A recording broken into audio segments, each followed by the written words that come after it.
Saudara-saudariku, alhamdulillah kita diberikan kembali kesempatan untuk beraktivitas, beribadah, mengaji pada malam hari ini. Semoga seluruh ibadah kita diterima oleh Allah Subhanahu wa taala. Kita awali dengan permohon pada Allah Subhanahu wa taala, semoga seluruh saudara-saudari kita dekat ataupun jauh yang belum beriman sampai malam ini diberikan oleh Allah kekuatan di dalam jiwanya untuk mampu bersyahadat sebelum ia wafat kembali pada Allah Subhanahu wa taala. Semoga para pelaku maksiat malam ini disadarkan oleh Allah agar ia bertobat. Ia memiliki ibu yang telah mengandungnya, ia memiliki keluarga, sehingga mudah-mudahan jikapun wafat kembali dalam keadaan tobat, dan insyaallah mudah-mudahan disertakan pula kita wafat dalam keadaan husnul khatimah. Semoga Allah memberikan kesembuhan kepada hamba-hamba Allah yang diuji dengan penyakit, dan semoga dengan penyakit itu mampu meningkatkan siapapun yang mendapat ujian untuk lebih dekat dengan Allah Subhanahu wa taala dan mengangkat ketakwaannya dengan lebih baik. Jika dengan diberikan sakit belum mampu mendekat kepada Allah, maka musibah apalagi, ujian apalagi yang harus diberikan.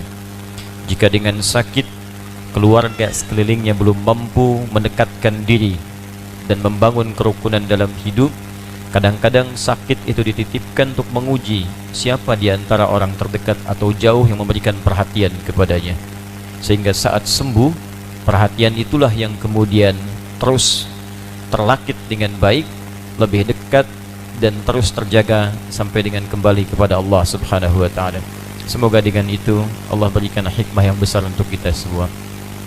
Malam ini kita coba lanjutkan bahasan kita, masih di pembahasan fiqh terapan di surah Al-Fatihah, dan kita ada di bagian terakhir. Jika kita selesaikan ini, boleh jadi malam ini pun kita akan mengambil pengantar surah yang kedua, yaitu surah Al-Baqarah. Kita coba akan fokus pada kajian kita. Semoga Allah memberikan petunjuk untuk memudahkan dibahas, dipahami, dan diamalkan oleh kita setelah selesai membahas kajian ini, insyaAllah. Saya mohon izin kita langsung kepada pembahasan utamanya. Al-Hukm Ats-Tsani, hukum yang kedua. Mengacu pada pembahasan hukum yang pertama, kita telah membahas tentang status bacaan Bismillahirrahmanirrahim terkait dengan surah Al-Fatihah, juga penyertaannya di dalam setiap surah di dalam Al-Quran.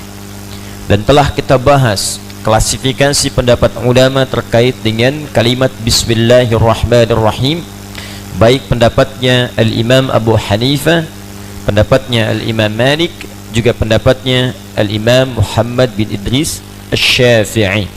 Kita belum menemukan pendapat Imam Ahmad bin Hanbal di pembahasan yang telah lalu.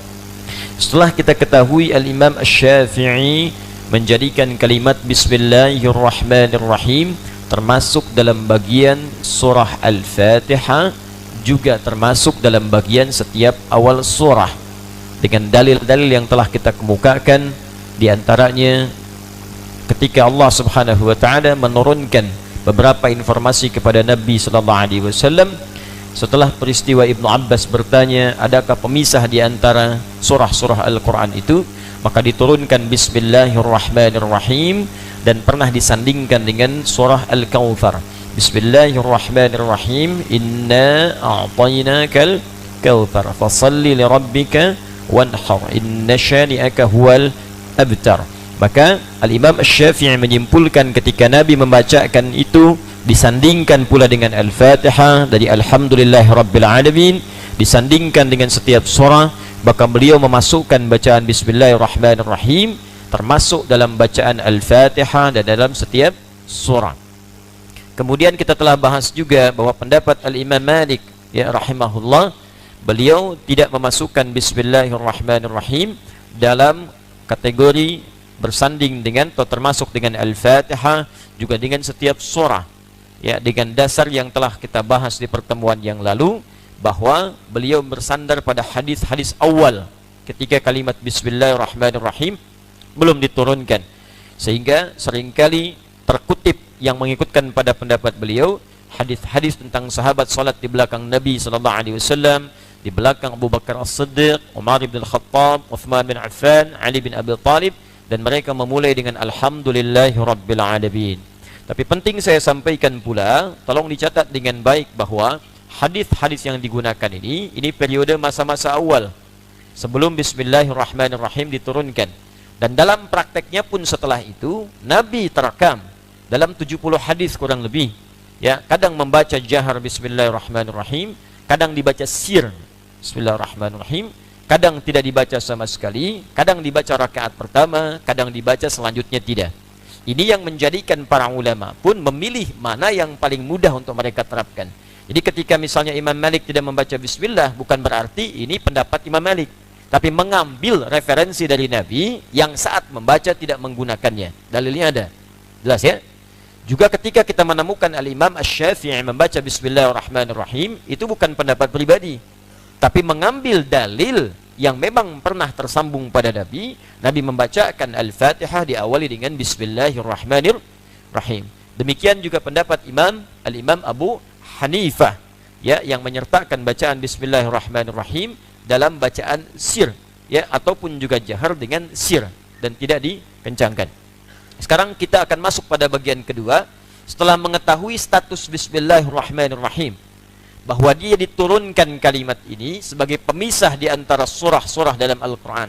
Surah Al-Quran ada berapa? 114, kan? Baik, Al-Fatihah termasuk? Masuk. Al-Baqarah? Masuk. Ali Imran? Masuk. Sampai An-Nas. Jadi Al-Fatihah sampai An-Nas 114 surah, itulah yang disebut dengan Al-Quran. Diturunkan pada Nabi Muhammad sallallahu alaihi wasallam dan bernilai ibadah dalam membacanya. Itu nanti perbedaan dengan kalimat-kalimat lain termasuk hadis qudsi. Baik, karena itu setiap kemudian diturunkan surah-surah setelah periode pertanyaan itu, maka disertakan bismillahirrahmanirrahim.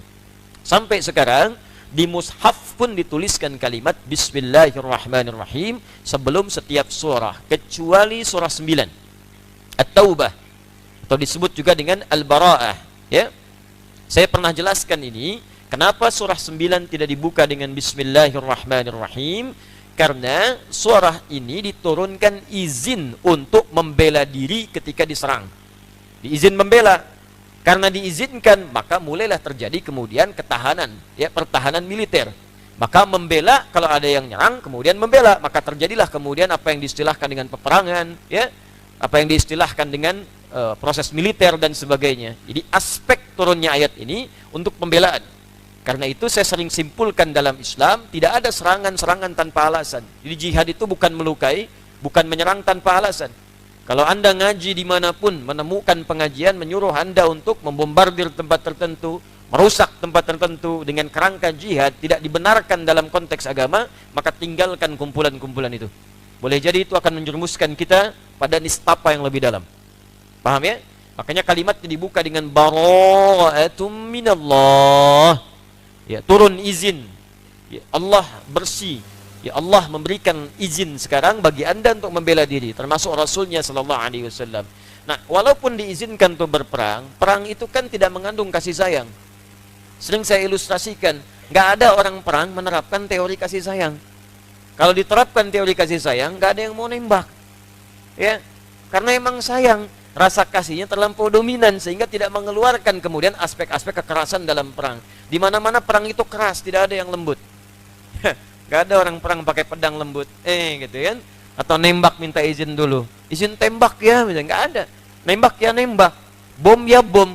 Karena memang sifatnya keras, maka tidak diawali dengan kalimat Bismillahirrahmanirrahim, yang Rahman dan Rahim mengandung unsur sayang di dalamnya. Ini pun menandakan bahwa Allah Subhanahu wa Ta'ala dengan rahmatnya tidak menyukai pertumpahan darah. Kalau bukan untuk membela diri, tidak akan diizinkan untuk berperang. Saking rahmannya Allah, saking rahimnya.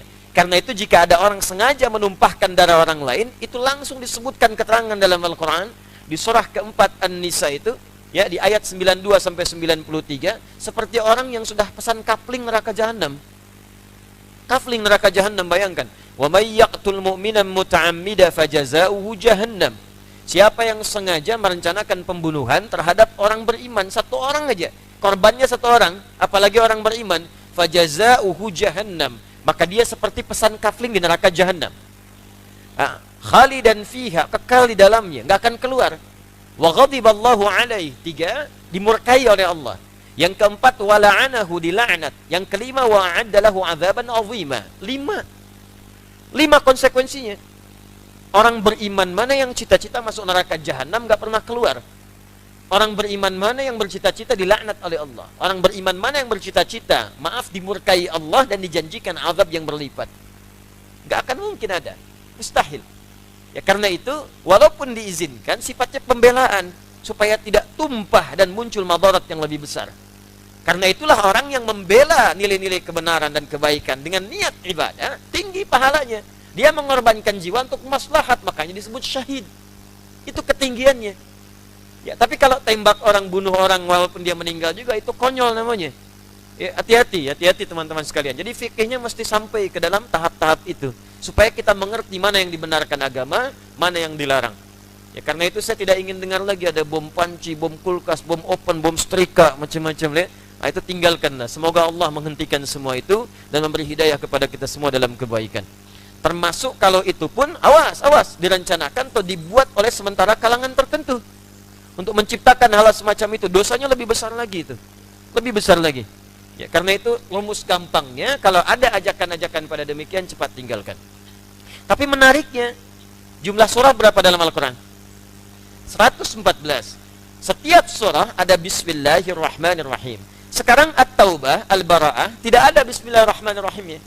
Berarti jumlah Bismillahirrahmanirrahim ada berapa? 113. Ternyata jumlahnya dalam Al-Quran tetap 114. Satu lagi ditemukan di surah An-Naml yang ayat ke-30 itu. Wa innahu min Sulaimana wa innahu bismillahirrahmanirrahim. Innahu min Sulaimana wa innahu bismillahirrahmanirrahim. Kalimatnya sempurna. Sempurna, bismillahirrahmanirrahim. Jadi kalau Anda hitung pun tetap jumlahnya 114. Sesuai dengan jumlah semua surahnya. Itulah di antara mukjizat Al-Quran. Kalau bukan firman Allah, mustahil menemukan kesesuaian-kesesuaian demikian. Nanti kalau sudah bahas pada kalimat-kalimat tertentu, saya akan tunjukkan beberapa fakta ilmiah. Nanti misalnya, berapa disebutkan daratan dalam Al-Quran, berapa kali disebutkan lautan. Lalu Anda presentasikan persis sama secara geografis. Sekian persen daratan di bumi, sekian persen lautan. Mustahil bisa ada yang begitu kecuali Allah subhanahu wa ta'ala. Mustahil. Nanti banyak isyarat. Misal, nafsu disebutkan 115 kali. Lawannya takwa 115 kali. Yang mendorong takwa, malaikat disebutkan 88 kali. Yang mendorong nafsu, setan disebutkan 88 kali. Sempurna semuanya. Nanti saya tunjukkan beberapa bagian-bagian yang lain. Berapa kali malam disebutkan dalam Al-Quran. Berapa kali siang disebutkan dalam Al-Quran. Dan itu nanti kita akan temukan ketika kita masuk pada detil-detil kajiannya. Baik, hukum yang kedua, setelah mengerti tentang status Bismillahirrahmanirrahim, bahwa statusnya di sini terbuka. Ya, terbuka. Artinya ada pilihan. Anda bisa memilih membacakan, memilih tidak, dan mengetahui statusnya sebagai pemisah di antara surah. Tinggal nanti bacaan Nabi menyertai surah itu bagaimana? Apakah bacaannya dibacakan keseluruhan Bismillahirrahmanirrahim dengan suratnya? Kalau dibacakan berarti Bismillahirrahmanirrahim, Alhamdulillahirrabbilalamin, sampai selesai. Termasuk baca surah lain Bismillahirrahmanirrahim, Qul a'udzu birabbin nas. Misal, apakah dibacakan jahar bismillahnya atau tidak dibacakan sama sekali, atau dibacakan sir? Itulah yang kita coba masukkan pada pembahasan yang kedua, khususnya terkait dengan bacaan basmalah di dalam salat. Ma huwa hukmu qiraatil basmalati fi shalah? Apa hukum membaca basmalah di dalam salat? Ya, apa hukumnya? Ikhtalafa al-fuqaha fi qiraatil basmalah fi shalati ala aqwalin 'adida. Para ahli fiqh, fuqaha jamaknya. Saya terangkan dulu ya. Jadi kita mesti bedakan, ada ulama, ada fuqaha, ada da'i, ada muballigh, ada alim. Itu beda. Nanti terapannya pun mesti digunakan sesuai tempatnya, jangan keliru ya teman-teman sekalian. Misal begini, kita ingin sampaikan kalimat yang pertama, ada dari yang paling dasar dulu ya. Satu, mubaligh. Nah ini ya, mubaligh. Kedua, da'i, biasanya disebut da'i ya. Kemudian yang ketiga ada al-alim. Kemudian yang keempat kita masukkan faqih. Ya. Nanti ada lagi qadhi.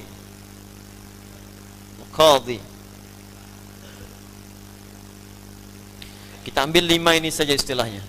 Saya perjelas dulu supaya jadi dasar pengetahuan. Jadi nanti kalau kita ingin berinteraksi tentang kebutuhan syariat agama kita, kita bisa memilih kemana kita mesti berinteraksi. Di antara sekian banyak istilah ini dengan kualifikasi yang telah ditetapkan oleh para ulama. Baik. Kalau disebutkan mubaligh, ini nomor 1. Dari kata balagha yuballighu. Ya. Balagha dibacanya, bukan bahasa Sunda balaga, ya. Balagha yuballighu, sesuatu yang menyampaikan dengan jelas, penyampaian yang jelas, ya, penyampaian yang diketahui dengan terang, sehingga kita bisa membedakan mana yang gelap, mana yang terang, mana yang benar, mana yang salah. Karena itu seorang anak yang telah sampai pada usia bisa membedakan mana benar, mana salah, mana 100.000, mana 5.000, plus fungsinya. Ya, 100.000 terdiri dari 10.000, ada 10 fungsinya begini, sehingga dia bisa mengatur uangnya. Tidak sembarangan dia keluar, bawa 10.000 masukin kotak infak misalnya, bawa 100.000 masukin lagi kotak infak, bawa 1 juta masukin lagi satu-satu misalnya kan. Nah, ini kan dia belum tahu fungsi. Ya, anak-anak kecil. Maka ketika dia telah sampai kepada fungsinya dengan baik, bisa membenarkan yang benar, menyalahkan yang salah, dan menempatkan sesuatu pada tempatnya, maka disebut anaknya anak baligh. Sampai masa baligh. Ya, jelas sampai sini? Baligh kadang disebut juga oleh Quran dengan kalimat rusyd. Ya, fa in anastum minhum rusyda. Sudah mendapat petunjuk untuk membedakan mana salah, mana benar. Nah, asal katanya ini dari kata balagha yablughu, kemudian ditambahkan tasydid di tengahnya, balagha yuballighu, untuk menunjukkan sesuatu yang bertahap. Jadi kalau ada tasydid di antara maknanya di ilmu sharaf, menunjukkan sesuatu yang tadarruj, sifatnya bertahap, tadarruj atau munajjam. Ya. Ini lihat-lihat terapannya dalam mukjizat bahasa Al-Qur'an. Kalau ada tasydid, itu artinya tidak berlangsung seketika seluruhnya, tapi bertahap. Salah satu maknanya. Contoh, kalimat hujan saat diturunkan itu menggunakan tasydid penurunannya. Diturun itu ada anzala yunzilu, menurunkan, ada nazzala yunazzilu. Kalau anzala yunzilu itu diturunkan sekaligus. Ya, misal Al-Quran turun dari Lauh Mahfuz ke langit dunia keseluruhan menggunakan anzala. Malamnya disebut malam Al-Qadar. Inna anzalnahu fi Lailatul Qadar, diturunkan dari Lauh Mahfuz ke langit dunia. Dari langit dunia kepada Nabi Muhammad SAW diturunkan bertahap sesuai dengan kebutuhan, hajat, kadang pertanyaan dan solusi. Maka turunlah kurang lebih selama 23 tahun kurang itu. Maka demikianlah ketika diturunkan ke Nabi Muhammad, kalimatnya berubah menjadi nazzala. Buka Quran surah ketiga Ali Imran ayat yang ketiga. Nazzala alaikal kitaba bil haq. Kami turunkan kepadamu Muhammad sallallahu alaihi wasallam Al-Qur'an secara bertahap supaya kamu tidak sulit menghafalkannya, supaya tidak sulit menerangkannya, supaya tidak sulit dan menjadi beban bagi umat ketika menerangkannya. Bagaimana teman-teman ketika turun Al-Qur'an seluruhnya 6.236 ayat, di situ ada puasa, ada sholat, ada haji, baru masuk Islam sudah mendapatkan semua beban itu. Sulit kita. Beda dengan Taurat yang sedikit, cuma 10 perintah. Beda dengan Injil yang tidak sebanyak Al-Quran. Karena itu Injil kepada Nabi Isa diturunkan langsung, tidak bertahap. Seperti Taurat diturunkan kepada Nabi Musa alaihi salam sebelumnya, langsung tidak bertahap. Karena itu Al-Quran menggunakan nazzala, Taurat dan Injil menggunakan anzala. Teruskan ayatnya, Ali Imran ayat ketiga, nazzala alaikal kitaba bil haqq. Al-Quran, awas, musaddiqan lima baina yadayhi wa anzala Taurata wal Injil. Wa anzala Taurata wal Injil. Demikian ketika Allah menurunkan hujan, kalimatnya menggunakan tasydid. Buka Quran surah ke-31 ayat 34. Innallaha 'indahu 'ilmus sa'ah wa yunazzilul ghaits. Hanya milik Allah 5 persoalan. 1. Kapan kepastian terjadi kiamat sampai waktu tepatnya. Sa'ah sering saya ungkapkan bahkan di sini, bahasa Arab sekarang disebut dengan jam. Jam itu ada menitnya, detiknya. Kata Allah, yang punya pengetahuan tentang kiamat sampai menit, detiknya cuma saya. Makhluk yang lain tidak. Bahkan selevel malaikat Jibril pun yang paling dekat dengan Allah Subhanahu wa taala sampai bertanya pada Nabi Muhammad. Bertanya, kalimatnya minta kepastian karena hari kiamat itu kan ungkapannya banyak di Quran. Ya.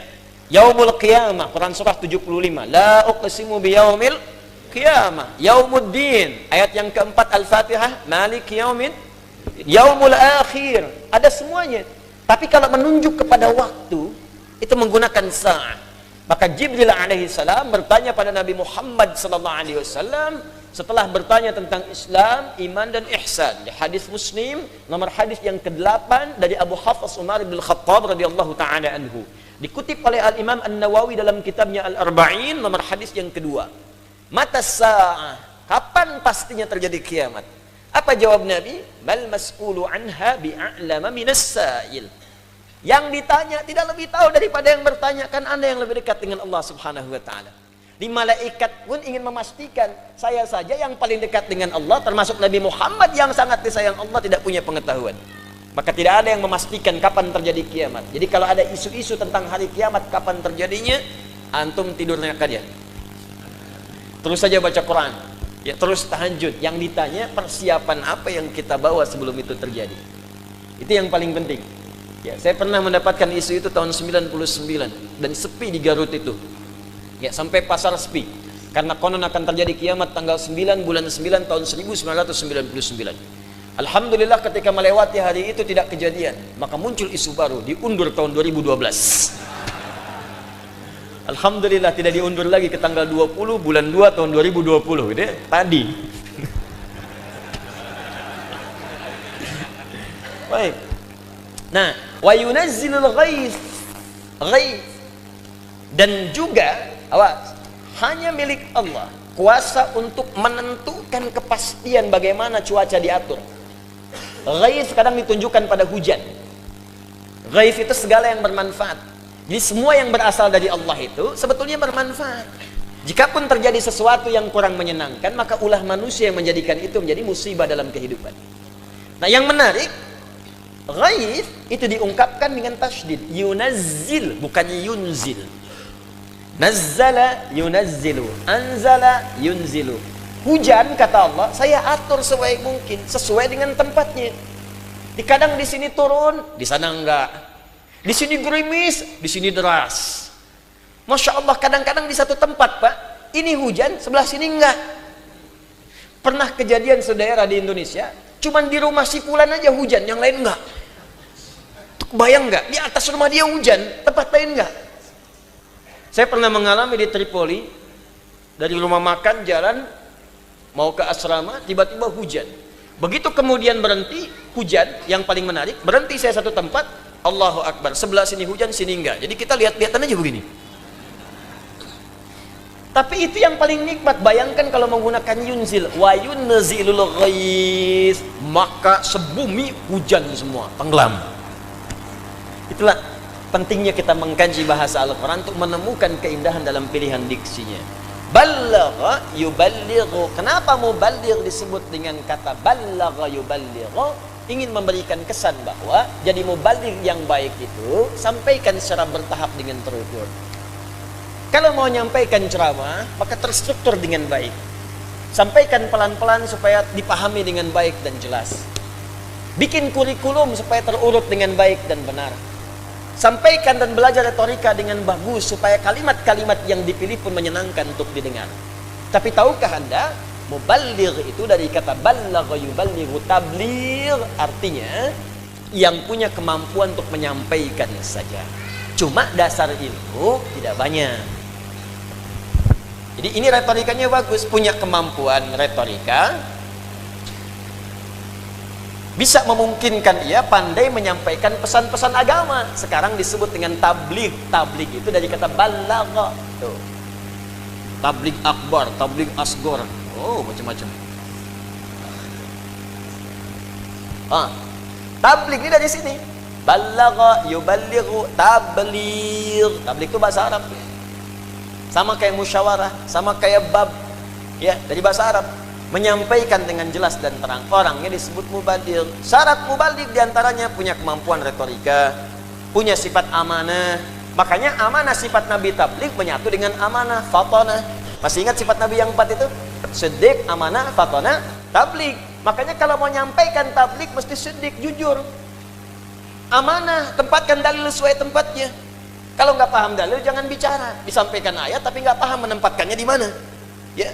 Fatanah, cerdas, mesti paham Anda menyampaikan pada siapa. Apakah kalangan masyarakat awam, apakah orang-orang terpelajar, anak kecil, anak muda, semua punya fashionnya masing-masing, punya passionnya. Sehingga Nabi beda kalimatnya ketika pada anak remaja, lain dengan orang dewasa. Pada anak kecil, lain dengan orang biasa. Orang tuanya lengkap dengan anak yatim, beda perlakuan Nabi. Beda. Nah, itu nanti belajar di sini. Karena itu, kalau ada mubaligh dengan sifat-sifat tadi, jujur, bagus retorikanya, kemudian juga amanah dengan dalil-dalil yang dia sampaikannya, ya fatanah, bisa menempatkan bahasa dengan baik sesuai dengan audiensnya, maka silahkan ambil manfaat darinya. Nah, kalau mau jadi mubaligh, silahkan ngutip, ngambil, belajar materi dari yang lain, sampaikan boleh. Tapi mubaligh tidak punya dasar keilmuan untuk memberikan fatwa. Jangan tanyakan masalah ilmu kepada mubaligh, tidak nyambung. Tidak nyambung. Jangan minta fatwa pada mubaligh, bisa keliru nanti. Ya. 2 da'i. Da'i. Ya. Kalau mubaligh menyampaikan, da'i sudah mengajak. Beda kan antara menyampaikan dengan mengajak, lain kan? Menyampaikan sifatnya umum. Hadirin sekalian, terdapat di dalam Al-Quran keuntungan bahwa kita menunaikan ibadah tahajud. Sifatnya ada 4 keistimewaan disebutkan, 1, 2, 3, 4. Sebutkan, ini keindahan yang Allah tampilkan dalam kehidupan tabligh. Tapi kalau sudah mengatakan, mari kita tunaikan tahajud, mari kita tunaikan di waktu jam sekian, ambil faedahnya, begini, itu sudah da'i namanya. Kalau sudah masuk kategori da'i, maka turun lagi turunan-turunan di dalam Al-Quran. Di antaranya, dia mesti punya 3 sifat utama yang melekat pada seorang da'i ketika berdakwah. Apa itu? Terdapat di Quran surah yang ke-6 ayat 125. Ud'u ila sabili rabbika bil hikmah. Satu hikmah. Wal mau'izatil hasanah. Kedua, punya sifat bijak untuk memberikan nasihat. Wajadilhum billati hiya ahsan. Ketiga, punya kemampuan untuk berdiskusi dengan cara yang elegan. Awas, bukan dengan cara yang baik, tapi dengan cara yang paling baik, ahsan. Ada hasan, ada ahsan, beda. Pak Hasan, bapak yang baik. Bapak Ahsan, bapak yang sangat baik. Jelas ya? Baik. Teruskan. Jadi, hikmah, satu hikmah. Apa itu hikmah? Hikmah itu punya 2 arti. Satu, kadang disebut dengan serupa dengan ilmu. Ilmu. Seperti Luqman diberikan oleh Allah hikmah, pengetahuan. Dengan pengetahuan itu menjadikan semua kata-katanya bermakna. Ya, Quran surah ke-31 misalnya, ketika Allah sampaikan walaqad ataina Luqmanal hikmata. Quran surah ke-31 dari 12 sampai 13 itu.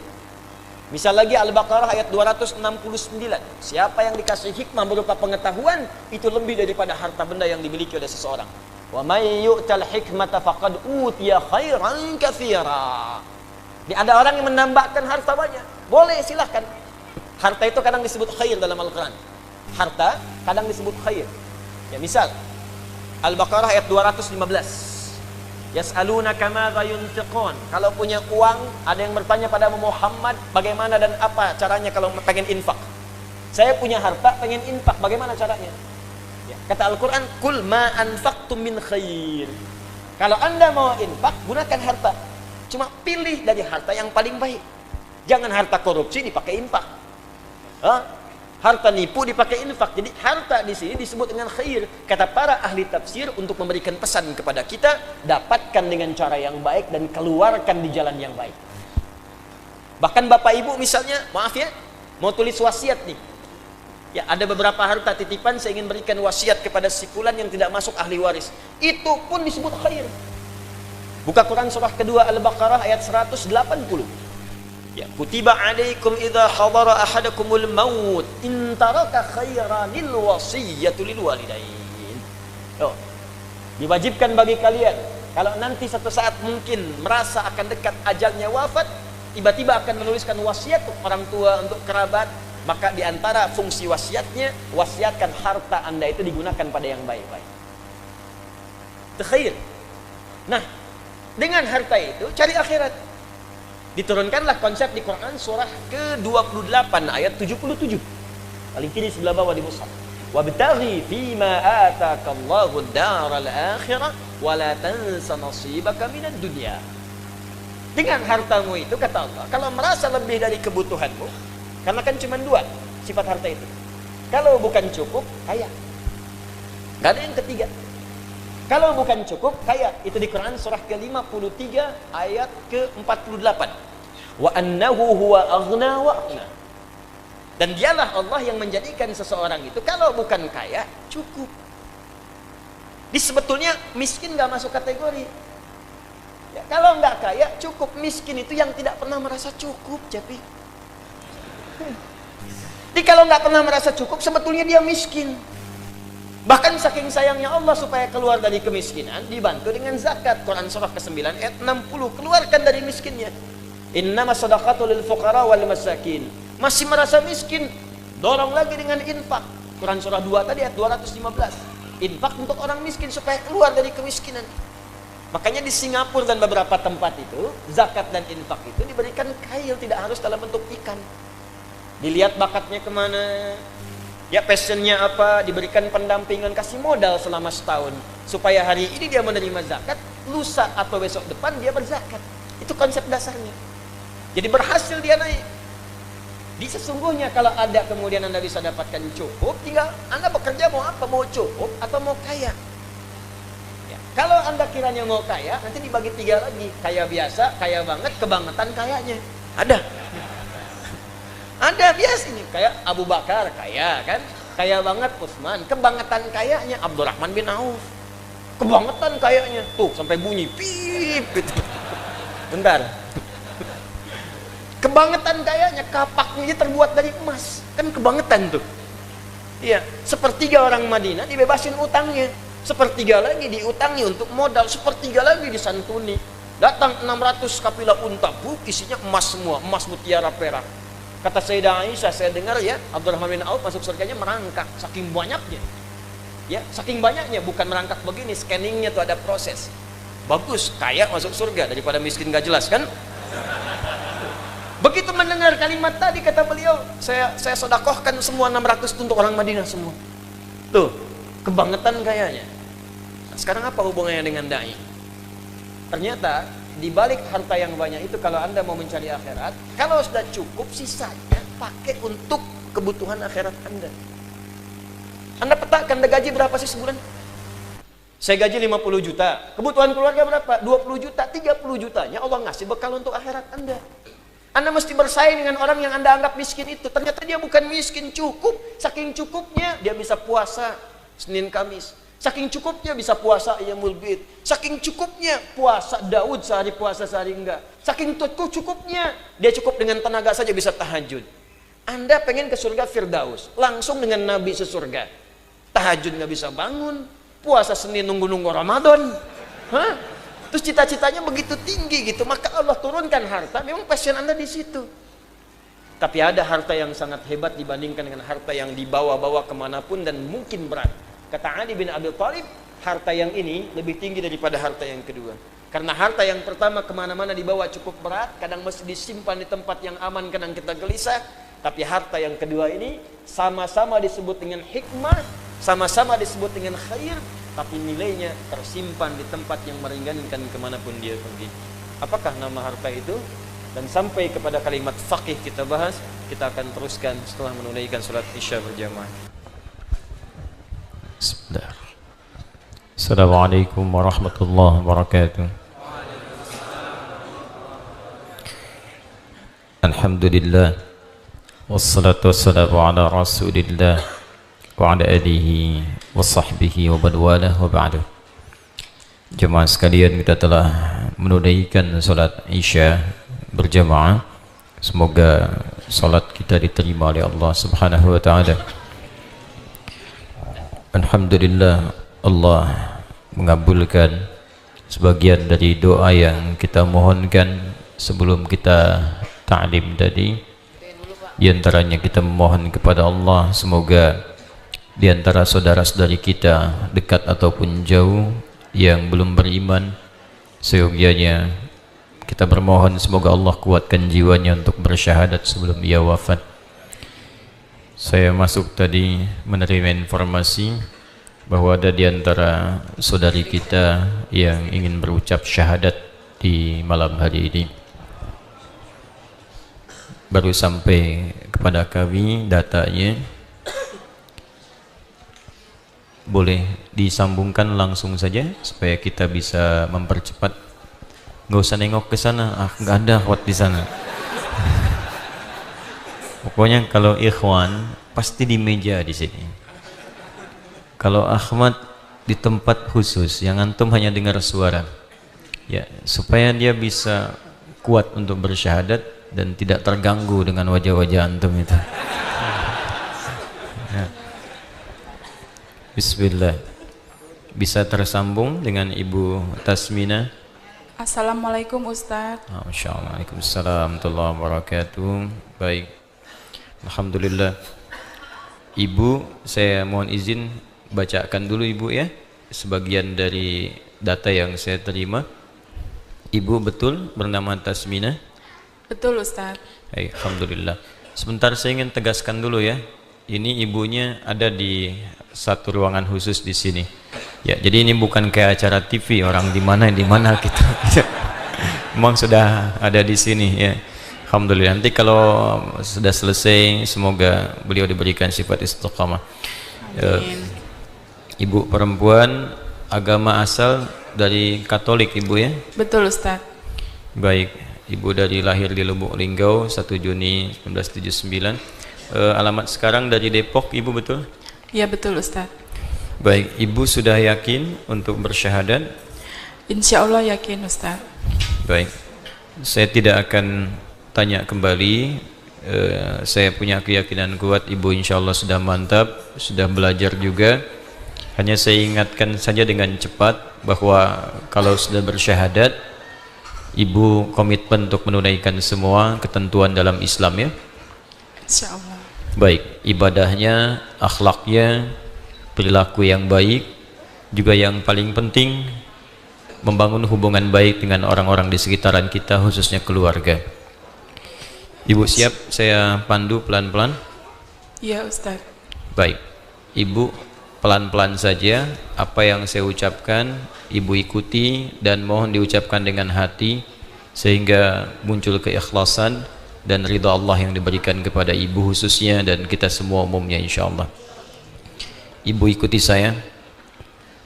Bismillahirrahmanirrahim. Bismillahirrahmanirrahim. Ashhadu alla ilaha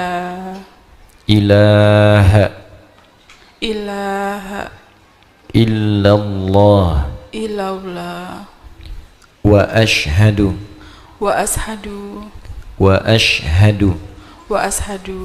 anna anna Muhammadan Muhammadan Rasulullah. Rasulullah. Saya bersaksi Saya bersaksi bahwa bahwa tidak ada Tuhan tidak ada Tuhan yang yang layak disembah layak disembah dan dipertuhankan dan dipertuhankan kecuali kecuali hanya hanya Allah, Allah, dan dan saya bersaksi saya bersaksi dengan sesungguhnya dengan sesungguhnya bahwa bahwa Nabi Muhammad Nabi Muhammad adalah utusan Allah yang terakhir. yang terakhir. Alhamdulillahi Rabbil Alamin. Alhamdulillahirabbil alamin. Alhamdulillahi Rabbil Alamin. Hamdan syakirin, hamdan na'imin, hamdan yuwafi ni'amahu yukafi'u mazidan. Ya Rabbana lakal hamdu wa lakal syukru kama yanbaghi li jalali wajhikal karim wa li 'azimi sultanik. Allahumma nusalli wa nusallimu ala rasulikal mustafa nabiyyina Muhammad sallallahu alaihi wasallam. اللهم ربنا تقبل من أختنا تسمينا شهادتها يا رب العالمين وفق لها في حياتها يسر لها أمور حياتها اللهم ألحقها بالصالحين مع الذين أنعمت عليهم من النبيين والصديقين والشهداء والصالحين وحسن أولئك رفيقا اللهم اهدي يا الله إخواننا الذين لم يهتدوا الإسلام حتى هذه الليلة ليهتدوا إلى الإسلام قبل وفاتهم اللهم توفنا مسلمين بقولك يا الله يا أيتها النفس المطمئنة ارجعي إلى ربك راضية مرضية فادخلي في عبادي وادخلي جنتي صلى الله على رسولك المصطفى نبينا محمد صلى الله عليه وسلم وآخر دعوانا أن الحمد لله رب العالمين. Ibu sekarang sudah masuk Islam? Alhamdulillah Ustaz. Ibu sudah muslimah ya Bu ya? Baik. Selamat Ibu, insyaallah di sini ada saudari-saudari Ibu banyak yang baru. Ibu bisa belajar lebih baik lagi dan kita tidak tahu Bu ya kapan kita kembali kepada Allah Subhanahu wa taala. Jadi Ibu istiqamah, pertahankan keislamannya. Amin. Dan mudah-mudahan Ibu bisa turunkan juga kepada anak-anak dan diberikan hidayah untuk bisa memeluk Islam insyaallah. Baik, terima kasih Ibu. Saya mohon izin melanjutkan dulu ta'lim. Baik, dan Ibu bisa insyaallah menghubungi akhwat di panitia, para Ibu DKM yang bisa mendampingi Ibu selama ta'lim ini. Ya, terima kasih Ustaz. Baik Ibu, terima kasih. Baik, kita lanjutkan teman-teman sekalian. Bismillahirrahmanirrahim. Kita telah sampai pada klasifikasi dan kualifikasi beberapa penamaan dalam Islam terkait dengan tugas-tugas pokok dalam penyampaian misi syariat. Pertama, kita telah bahas tentang mubaligh yang punya tugas untuk menyampaikan pesan-pesan dalam syariat dalam bentuk ceramah itu dengan karakteristik yang telah kita bahas bersama, punya kemampuan retorika yang bagus. Retorika itu sekarang mesti standar. Sebab orang-orang yang tidak mengerti agama kecenderungannya sekarang punya retorika yang bagus. Jadi jangan sampai orang yang paham agama kalah dalam memberikan pandangan karena nggak punya retorika.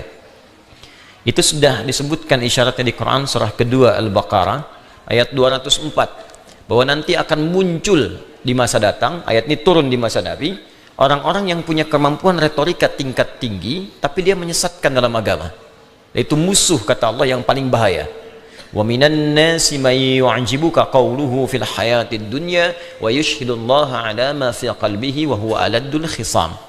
Hati-hati, di antara manusia itu ada yang kalau bicara kata-katanya begitu menarik, retorikanya cantik, kalimat-kalimatnya seakan logis. Kadang-kadang dia motong-motong ayat, dikutip sebagian-sebagian. Ya, padahal sesungguhnya dia yang paling berbahaya kata Allah. Wa idza tawalla sa'a fil ardi liyufsida fiha wa yuhlikal harfa. Hati-hati. Ya, kalau dia berjalan kemanapun kecenderungannya merusak, pemikirannya merusak, tingkahnya merusak. Bahkan kalau diingatkan wa idza qila lahu taqillaha akhadhathu al'izzah, ya, kalau diingatkan bertakwa itu enggak tepat, itu langsung naik kesombongannya.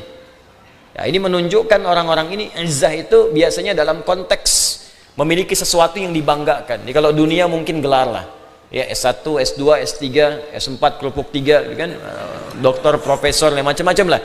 Ya, ingat, sekarang ini penting saya sampaikan karena ayat ini hadir di lingkungan kita. Dan celakanya sekarang begini teman-teman sekalian. Kalau Anda tanya masalah ekonomi, Anda tanya ke ekonom. Tanya masalah hukum, tanya ahli hukum.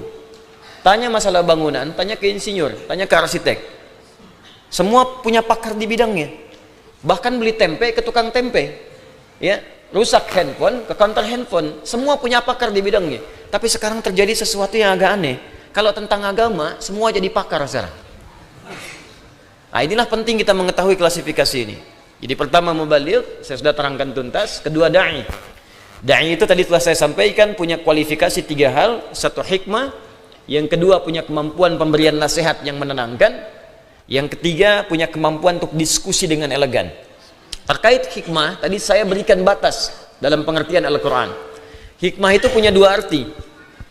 Kadang ada yang terkait dengan kemampuan harta benda. Ya, bijak dalam menggunakan harta, dapatkan dengan cara yang halal, dibelanjakan, diberikan, disalurkan dengan cara yang benar. Yang kedua, ada anugerah tinggi, lebih besar daripada harta. Kata sahabat Ali bin Abi Thalib, sampai-sampai saking pentingnya anugerah yang kedua ini, itu lebih ringan dibawa dibandingkan harta. Kemana-mana bisa digandeng ringan, tidak banyak difikirkan, tapi memberikan sumbangan pemikiran. Sehingga Ali bin Abi Thalib meninggalkan peluang yang pertama, harta materi, mencari harta yang kedua ini. Dan berkah kemudian. Tapi dua-duanya juga berkah. Ya, yang sahabat lain kan mencari di harta. Ya, yang kedua ini hikmah disebut dengan ilmu. Jadi kalau sudah mendapatkan pengetahuan, itu bagian dari hikmah. Ya, makanya kalau ada orang mendapatkan ilmu, itu pemberian yang sangat tinggi. Wa may yu'tal hikmata faqad utiya khairan katsira. Siapa yang diberikan pengetahuan, ilmu, ya, Quran surah kedua ayat 269, sesungguhnya dia pemberian yang sangat bernilai, disebut khair. Dan khairnya pun pakai kata katsir, khairan katsira. Di ayat lain tadi saya terangkan, khair kadang dipahami dengan harta materi. Sekarang khair disebutkan pada ilmu. Begitu menyebutkan ilmu, khairnya ditambahkan dengan kalimat katsira, khairan katsira. Jadi orang yang punya harta pengetahuan, hakikatnya lebih tinggi dibandingkan dengan harta benda. Jelas ya? Walaupun harta pun punya keistimewaan di sisi Allah jika digunakan dengan sebenar-benarnya. Paham sampai sini? Nah, kalau dibawa ke konteks da'i, artinya apa? Paling dasar yang membedakan mubaligh dengan da'i, da'i itu punya dasar ilmu. Karena ngajak. Kalau ngajak itu potensinya kan mesti punya alasan. Punya dalil, punya argumentasi. Makanya nanti da'i ini turunannya bisa 3 ke bawah ini. Ya, standar da'i itu punya pengetahuan. Pengetahuan yang bijak. Bahkan kalau digabungkan dengan harta, sebetulnya da'i ini mesti ditopang sehingga tidak ada orientasi mencari harta ketika berdakwah. Itu poinnya. Ya, makanya di beberapa negara di Timur Tengah itu, da'i itu di bawah pemerintah. Kadang-kadang diberikan gaji, kadang-kadang diberikan misalnya fasilitas. Kadang-kadang juga diberikan kewenangan ya, yang luas untuk memberikan nilai-nilai keilmuan dan pembinaan kepada masyarakat. Tapi tidak diintervensi. Umum sifatnya. Itu yang terjadi sekarang di Al-Azhar misalnya. Atau sebagian beberapa tempat dan sebagainya. Dia memberikan maslahat bimbingan kepada masyarakat. Karena nggak punya aktivitas untuk bekerja, maka disupport di situ. Nah, sehingga nggak ada da'i kemana-mana orientasinya harta. Nah, sekarang ini dikenal ada da'i amplop. Ada da'i air. Bahkan da'inya da'i amplop hadis. Ya, kalau amplopnya tebal itu sahih. Ya, amplopnya tipis itu dhaif. Tipis tapi banyak, sahih li ghairihi gitu. Nah, sudah sampai ke sana. Ada dai tipikal air. Ya, kalau yang bagus itu seperti air hujan. Jadi semua dinaungi, nggak peduli rumput, nggak peduli apa, datang aja. Ada mata air, sudah nggak sanggup kemana-mana, nggak bisa safari, tapi orang datang banyak ke situ. Ikhlas dia. Ada air pam, kalau tagihan nggak dibayar nggak ngalir. Nah, ini dari awal udah minta tarif tuh yang bahaya itu, ya, dan seterusnya. Nah, ini kita coba doakan lah ya, dijaga dai-dai kita supaya lebih dekat dengan Allah Subhanahu wa taala. Masuk level ketiga. Nah, ini juga bisa jadi kategori dai. Dai itu umum sifatnya, kalau ngajak, ya kan? Memberi arahan dai. Di antara yang mengajak itu boleh jadi sifatnya alim. Alim. Kalau alim, pertama dia sudah punya dasar ilmu. Jadi mengetahui pendapat-pendapat ulama. Ini pendapat Al-Fatihah ada sekian, Bismillah dipakai begini, ini seperti ini. Dia ngutip pendapat ulama, tahu pokok-pokok ilmu. Tapi kata Al-Quran, Ilmu yang dia miliki itu punya dua sifat. Awas, kalau nanti ada orang pintar, tahu dalil, tahu ini, hafal Quran, hafal hadis, tapi tak punya dua sifat ini, maka dia bukan alim. Alim jamaknya ulama. Alim jamaknya apa? Ulama. Jadi kalau ada Anda ingin mendefinisikan ulama, bukan hanya pintar. Karena yang pintar banyak nanti. Dua sifat ini satu. Dia punya sifat zikir namanya. Zikir. Makanya ketika Anda mau minta fatwa, bukan sembarang ulama. Kata Allah, fas'alu ahla dzikri in kuntum la ta'lamun. Jika Anda bingung tentang persoalan tertentu, maka cari ulama yang ahli zikir. Apa zikir diantaranya? Banyak zikir itu. Tapi semua sepakat kalimat zikir dalam Al-Quran tidak disebutkan, kecuali sesuatu yang menunjuk pada aspek kedekatan dengan Allah Subhanahu wa ta'ala. Salat disebut zikir. Quran surah ke-20 ayat 14. Wa aqimis salata lidzikri. Doa disebut zikir. Quran surah 7 ayat 205. Wadhkur rabbaka fi nafsika tadarruan wa khifatan wa dunal jahri minal qaul.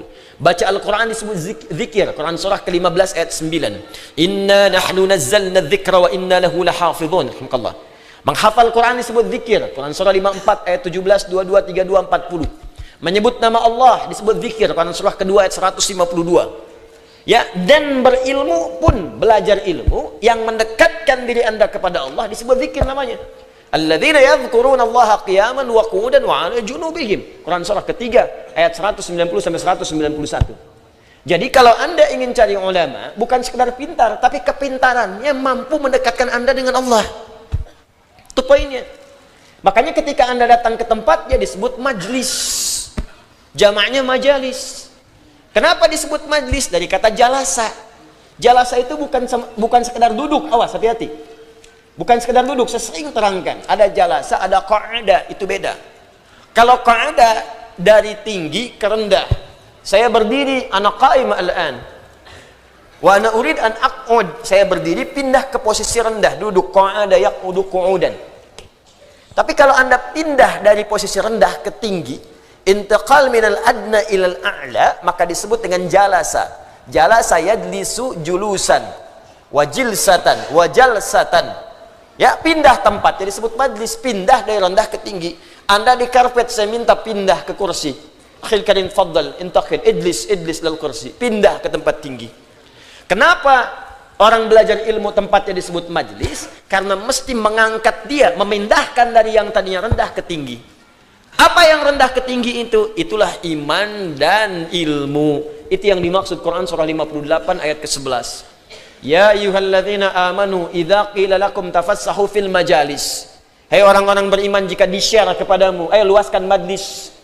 Luaskan itu punya dua arti di sini. Anda datang, tempat masih cukup, luaskan buat orang supaya bisa tercover. Datang, duduk. Yang kedua bisa berarti share. Kalau ada ulama yang baik, tokoh-tokoh yang baik bisa mengajar dan bisa mendekatkan Anda dengan Allah. Ilmu kuat, maaf, iman pun terangkat. Dua.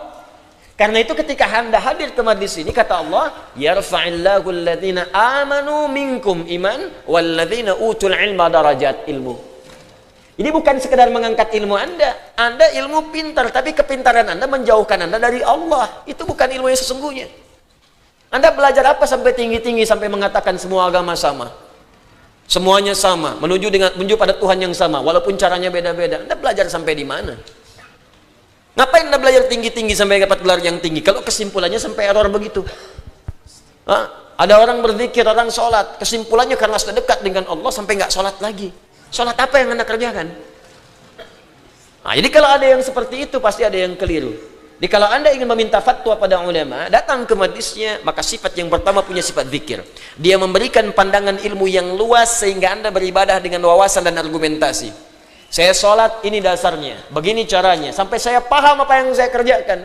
Makanya ketika Anda sholatnya mengerti, kehusyuan itu akan muncul dan terbantu Anda. Nikmat. Yang kedua dari wawasan yang luas itu, Anda bisa menilai ketika orang lain melaksanakan sesuatu, Anda mengerti, oh kalau dia beda, dia menggunakan dalil yang ini. Kalau dia sama, berarti dalilnya sama dengan saya. Kalau dia mengerjakan tak ada dalil, Anda bisa ingatkan, maka sikap Anda pun akan tenang di situ.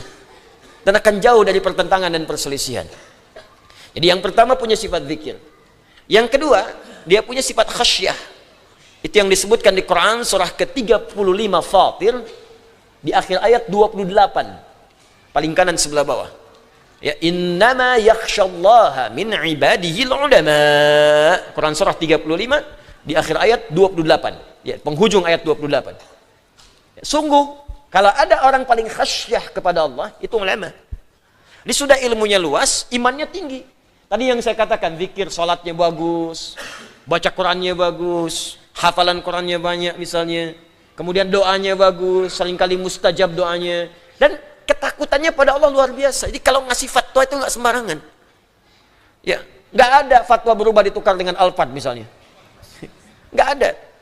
Fatwa berubah ditukar dengan dunia tertentu, tidak. Dia pegang teguh karena ketakutannya pada Allah. Khawatir kalau bicara keliru. Khawatir kalau berpendapat Allah nggak ridha. Bahkan kalau berkata pun dia tata kalimatnya tuh.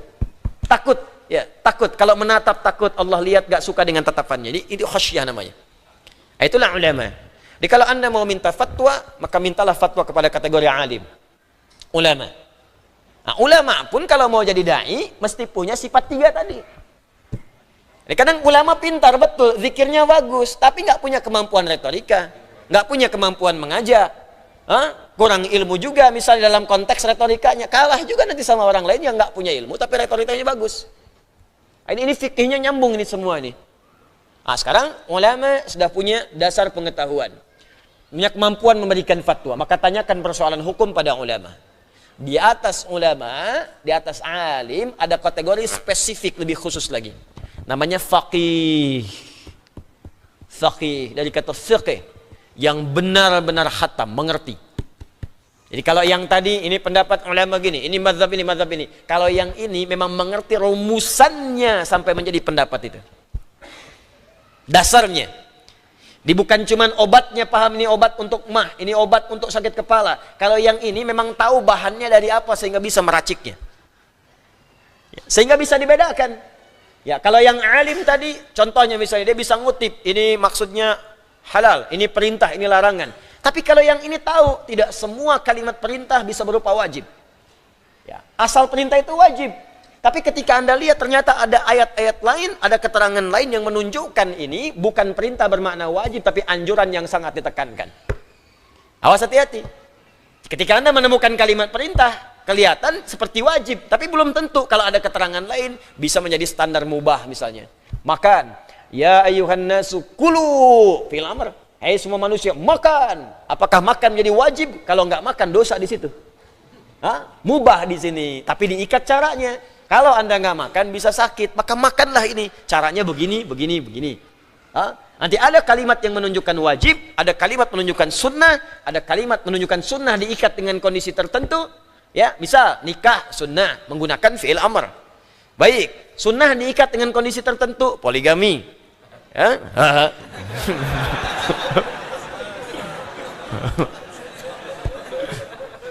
Baik, jelas ya? Nanti ada mubah ke bawahnya. Siapa yang tahu itu? Ahli fikih. Makanya ahli fikih nanti membuat rumusan dasar tentang fikih. Fikih itu paham bagaimana cara memahami agama. Ini ada rumusannya. Maka mereka membuat rumusan-rumusan disebut dengan qawaid. Maka muncul di sini kaidah fikih. Kaidah fikih. Kaidah menjadi dasar. Dasar inilah dalam memahami agama. Misal nanti al-aslu fil amri lil wujubi hatta yadulla dalilu ala khilafihi. Asal suatu perkara amar menunjukkan kepada wajib sepanjang tidak ada keterangan yang menggeser dari wajib kepada hukum lain. Turun kaidah-kaidah. Dengan itu menjadi standar bagaimana menyimpulkan sebuah fatwa. Nah, dalam konteks membuat standar itu, perencanaan dan ide-idenya yang selaras dengan ketentuan Islam disebut ijtihad. Ulamanya disebut mujtahid. Kalau sudah fiqih, orang yang disebut faqih itu sudah khatam dalam rumusan agama. Di atas level yang ketiga. Nah, maka jangan nantangin yang faqih. Ya, itu nggak ada kerjaan. Kalau sudah orang faqih bilang, sudah diikuti. Ya, sudah diikuti.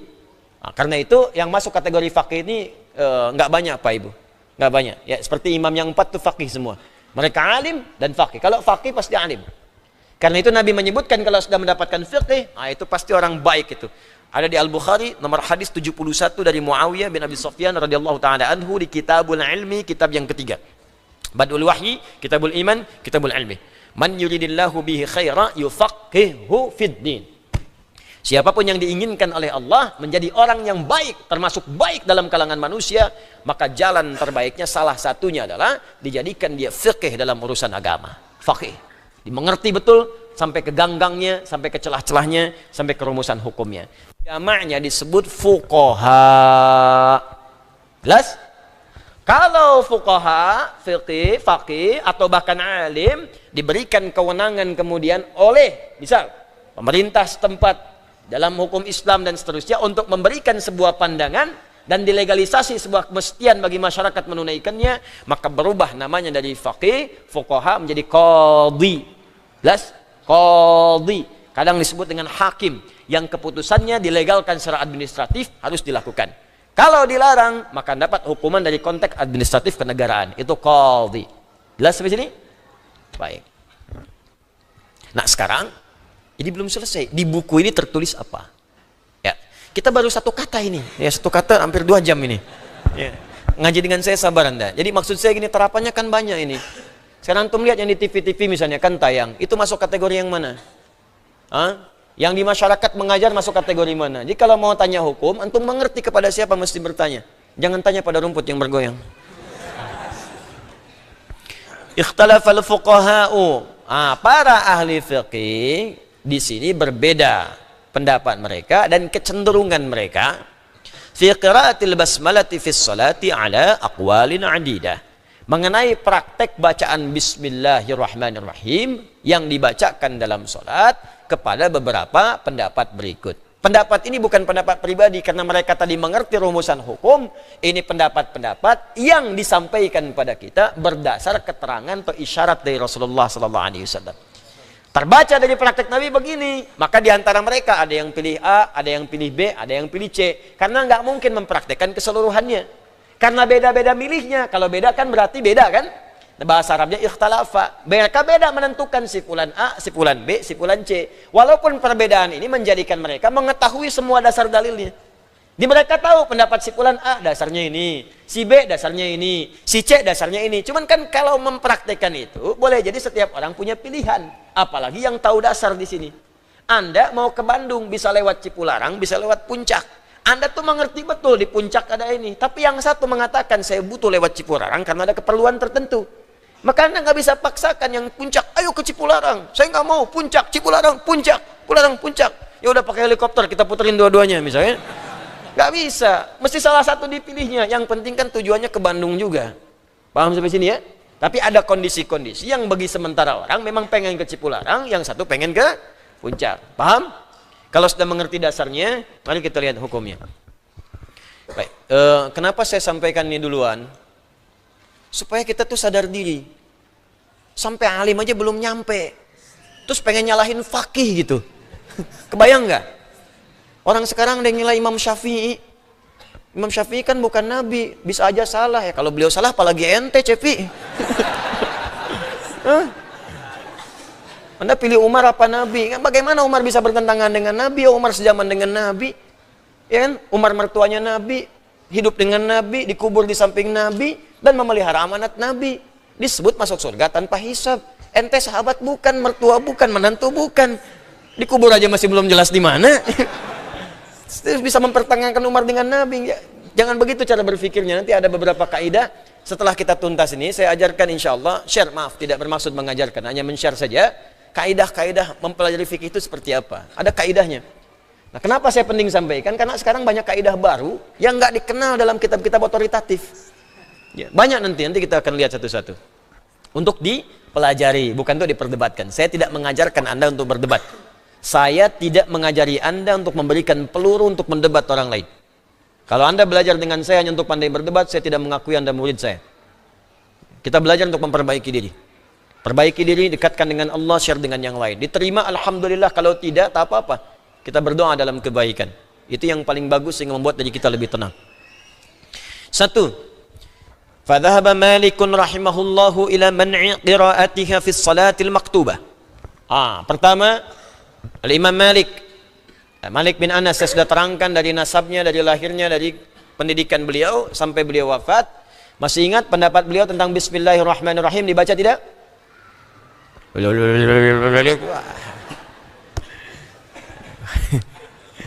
Dibaca tidak?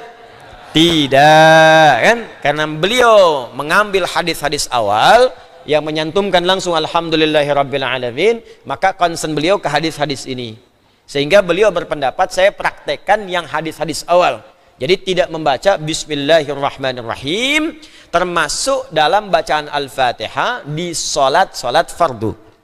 Ya, ini pendapat pertama. Jahran kanat au sirran. Baik salatnya jahar ataupun sirran, silent. Ya, salat itu kan yang fardu ada 5, rumusnya 24-4-3-4. Ya, 2-nya silent, 3-nya jahar. 2 pertama subuh jahar. 2 kedua zuhur, 4-2 zuhur dengan asar, 2-4. 1-4, 1-4. Zuhur 4, asar 4. 3 maghrib jahar. Asar isya 4, ya, jahar juga. Baik jahar ataupun tidak, silent, itu kelima-limanya tidak dibacakan bismillahirrahmanirrahim dalam mazhab Malik. Tapi ini bukan pendapat pribadi Imam Malik. Maksudnya Imam Malik ingin mempraktekkan hadis-hadis Nabi yang di awal-awal masa itu yang Nabi saat sholat tidak membaca bismillahirrahmanirrahim dan sholatnya sah. Jelas sampai sini? Jadi kalau Anda menemukan misalnya teman-teman sekalian, satu masa Anda pergi ke satu negara misalnya, begitu takbir langsung hamdalah, Allahu Akbar, jedanya pendek, alhamdulillahirabbil alamin. Itu berarti yang diambil hadis-hadis yang diriwayatkan dari mazhab Maliki. Jelas? Imam Malik. Imam Malik kategorinya siapa? Ayo, mubaligh, da'i, alim atau faqih? Bahkan qadhi. Bahkan qadhi, enggak pakai qadhi. Bahkan qadhi karena diangkat oleh penguasa di masanya termasuk Harun ar-Rasyid meminta bahwa mazhabnya Malik dipraktekkan di seluruh dunia. Hanya dengan tawadhunya Imam Malik mengatakan jangan, karena boleh jadi di beberapa tempat ada kecenderungan berbeda dengan apa yang aku sampaikan. Seorang qadhi tingkat tinggi, faqih luar biasa masih mengatakan jangan paksakan pendapatku untuk dipraktekkan oleh orang lain. Lantas siapa Anda yang belum sampai pada derajat alim dan mengatakan unyaku saja yang lain bid'ah semua? Maka mesti hati-hati, ya, mesti hati-hati. Baik. La fi istiftahi ummil Qur'ani wa la fi ghairiha minas suwari wa ajaza qira'ataha fin nafilati. Ini menarik ini. Beliau mengatakan tidak dibacakan baik dalam Al-Fatihah juga dalam bacaan-bacaan surah yang lain. Jadi kalau Anda masuk biasanya di mazhab Maliki ini juga enggak baca istiftah. Langsung cepat atau dia ngambil istiftah yang paling pendek. Ya, Allahu akbar kabir alhamdulillahi katsiran subhanallahi bukratan wasilah, ya kan? Atau dia ambil yang pendek lagi, Allahu akbar, a'udzubillahi samil alim minasyaitonir rajim, langsung. Alhamdulillahi rabbil alamin, arrahmanir rahim. Langsung ke hamdalah. Sudah waladdallin, amin. Dia enggak basmalah lagi, langsung ke surah. Wadduha, ya. Itu Maliki. Ya. Imam Malik dulu mufti di Madinah. Disebut Imam Darul Hijrah. Dulu Imam Darul Hijrah di Madinah Imam Malik. Cuma kan berdasar situasi politik berganti diterapkan mazhab berbeda. Itu tidak ada masalah karena semua merujuk kepada keterangan Nabi. Sekarang mazhab Maliki dipraktikkan banyak di Afrika Utara. Khususnya dari Libya ke sana. Libya, Tunisia, Maroko, Aljazair sampai ke nyebrang Mediterania. Italia, Prancis, Spanyol, itu sebagiannya Maliki. Jadi kalau Anda misalnya sedang ke Spanyol, ya tiba-tiba Anda sholat, nanti ada rezeki main-main ke Spanyol. Ya. Insya Allah.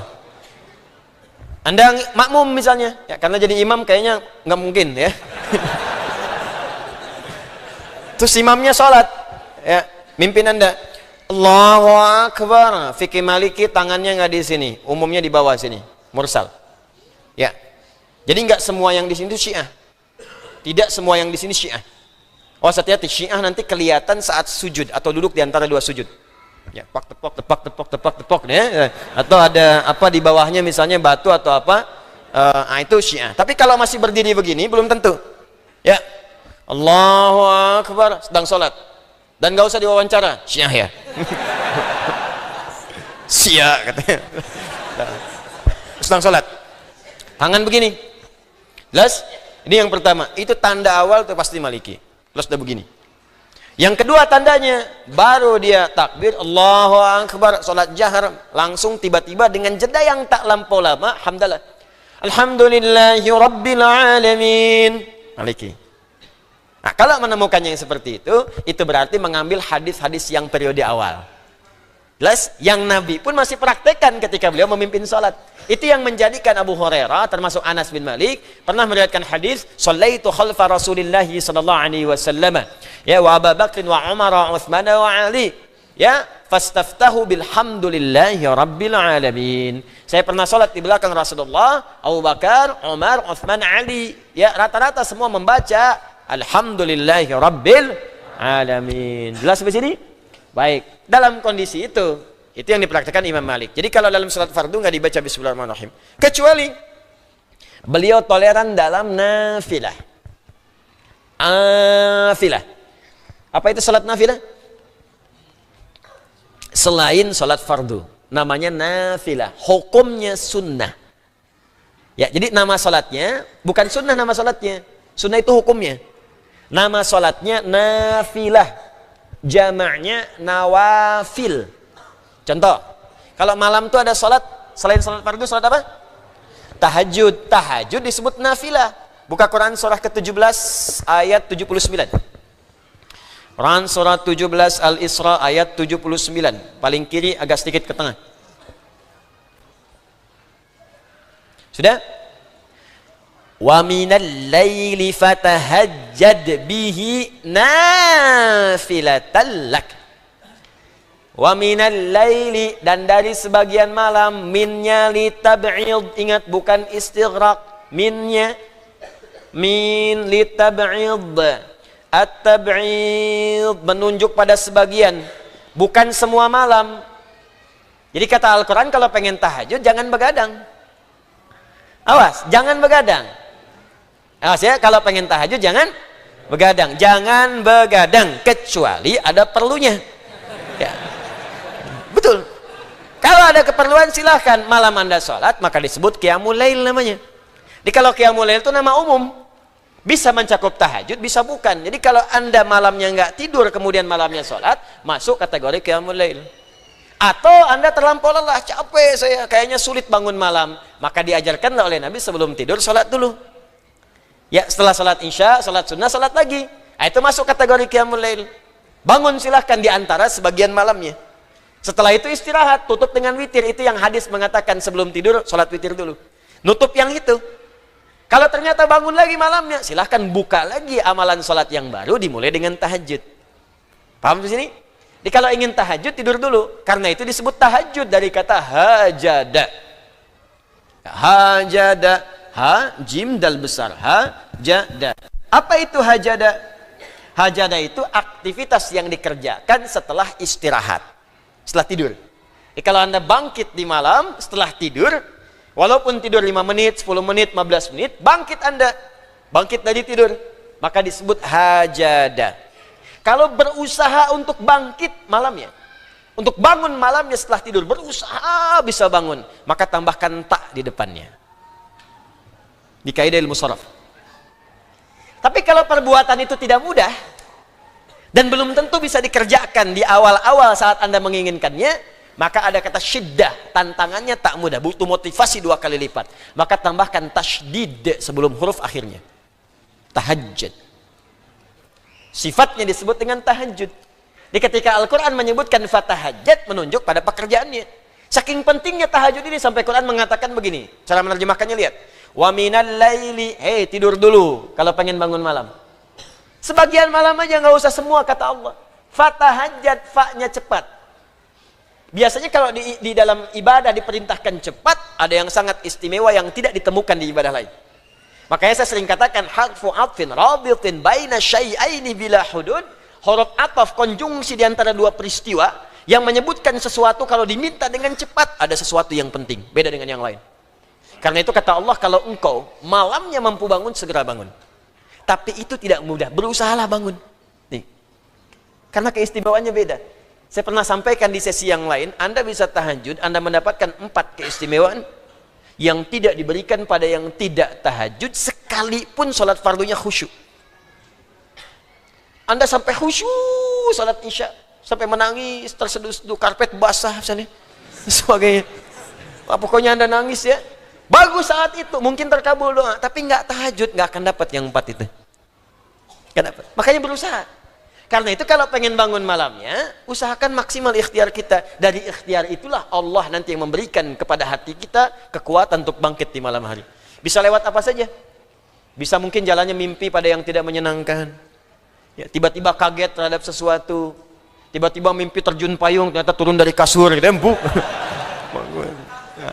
Tapi ini nggak mudah nih, butuh perjuangan. Karena itu saya sering katakan kan, setting alarm 3 kali kan, masih ingat? Pengen bangun jam 3, alarm jam 2:04, 2:30, 2:45 gitu kan? Alarm pertama matikan alarm kedua matikan alarm ketiga siap-siap gitu kan? Baik. Kalau bisa sih alarmnya jangan pakai bunyi-bunyian gak jelas, suara kita aja. Bangun kan? 2:04. Ya. Kita matikan yang kedua, hudang siap. Yang ketiga lebih dahsyat lagi, kalau kamu nggak bangun bagaimana kalau wafat malam ini? Nampakkan, wafat kamu. belum. Nah, sini, itulah tahajud. Nah, tahajud itu disebut nafilah. Nafilah itu bukan fardu. Nafilah itu asalnya begini, tambahan sesuatu, bukan bagian dari yang pokok. Cuman kalau nggak ada itu, rasanya nggak enak gitu. Itu nafilah. Makanya ekor hewan disebut nafilah. Ekor hewan. Bukan bagian inti. Sapi tanpa ekor memang masih kelihatan utuh. Jalan aja, cuman kalau nggak ada ekornya nggak enak ngelihatnya. Coba lihat. Di sapi kurban Pak, harganya murah, cuman 3 juta gitu. Kenapa nggak ada ekornya? Ya, silakan cek. Jadi ekornya kan nggak menentukan kehidupan dia. Cuman kalau nggak ada ekor, rasanya nggak enak. Ada bagian yang menyempurnakan bagian kehidupan. Itu disebut nafilah namanya. Nah, tahajud begitu. Salat-salat yang lain begitu. Kenapa disebut nafilah? Karena hasil yang didapatkan dari nafilah itu akan menyempurnakan yang fardu. Apa diantaranya? Pahala. Bagaimana menutup kekurangan di yang fardu? Antum memang subuh 2 rakaat, tapi dari 2 itu yang khusyuk berapa persen? Kadang-kadang subuhnya 2 bisa 3 dikerjakan. Ayat sajdah langsung ruku kadang-kadang. Imam sujud Anda ruku, imam ruku Anda sujud gitu kan. Sering kejadian tiap subuh Jumat. Baik, coba lihat berapa yang khusyuk. Nah, untuk menutup itu, nafilah lah itu. Makanya ditambahkan dengan motivasinya. Ya, motivasi itu biasanya berupa hukum. Sunnah. Kenapa disebut sunnah? Karena sunnah itu menawarkan motivasi pahala. Sunnah itu kan kalau dikerjakan dapat pahala, ditinggalkan tidak apa-apa, tidak berdosa. Nah, dikenalkan dengan sunnah oleh para ulama supaya yang dikejar pahalanya. Sebab kalau dikenalkan nafilahnya, terasa sebagian orang jadi beban. Nafilah nih, tambahan kan? Ya, nafilah nih, tambahan kan bukan pokok. Tapi kalau dikenalkan sunnah nih, ada pahala. Sebagian orang yang orientasinya mengumpulkan pahala lebih cepat termotivasi di situ. Maka dinamakan dengan nama hukumnya untuk memberikan motivasi kalau dikerjakan pahala banyak kita kumpulkan. Lawan pahala itu kan dosa. Jadi kalau Anda sedang motivasinya lemah menunaikan sholat-sholat nafilah, tanyakan, emang ente sudah punya koleksi pahala banyak? Emang dosanya sudah berkurang sampai nggak butuh sholat sunnah? Memang tantangannya nggak ada yang bisa membuat kita dosa. Kalau Anda tinggal di padang pasir, wajar nggak sholat sunnah? Sebab yang dilihat unta, padang pasir, kadal gurun. Makanya di hadis Muslim, ada seorang Arab Badui datang ke Nabi. Ya Rasulullah, wahai Rasulullah, dullani ala amalin basitin yudkhilunil jannah. Ajarkan padaku amalan yang ringan-ringan, jangan berat-berat, yang penting ke surga ya Rasulullah. Pinter, modal dikit keuntungan banyak. Yang penting ke surga. Kata Nabi, kalau engkau mau begitu, cukup yang fardu saja. Sholat yang fardu, nggak usah mikirin sunnah. Kalau pengen tatawu silahkan.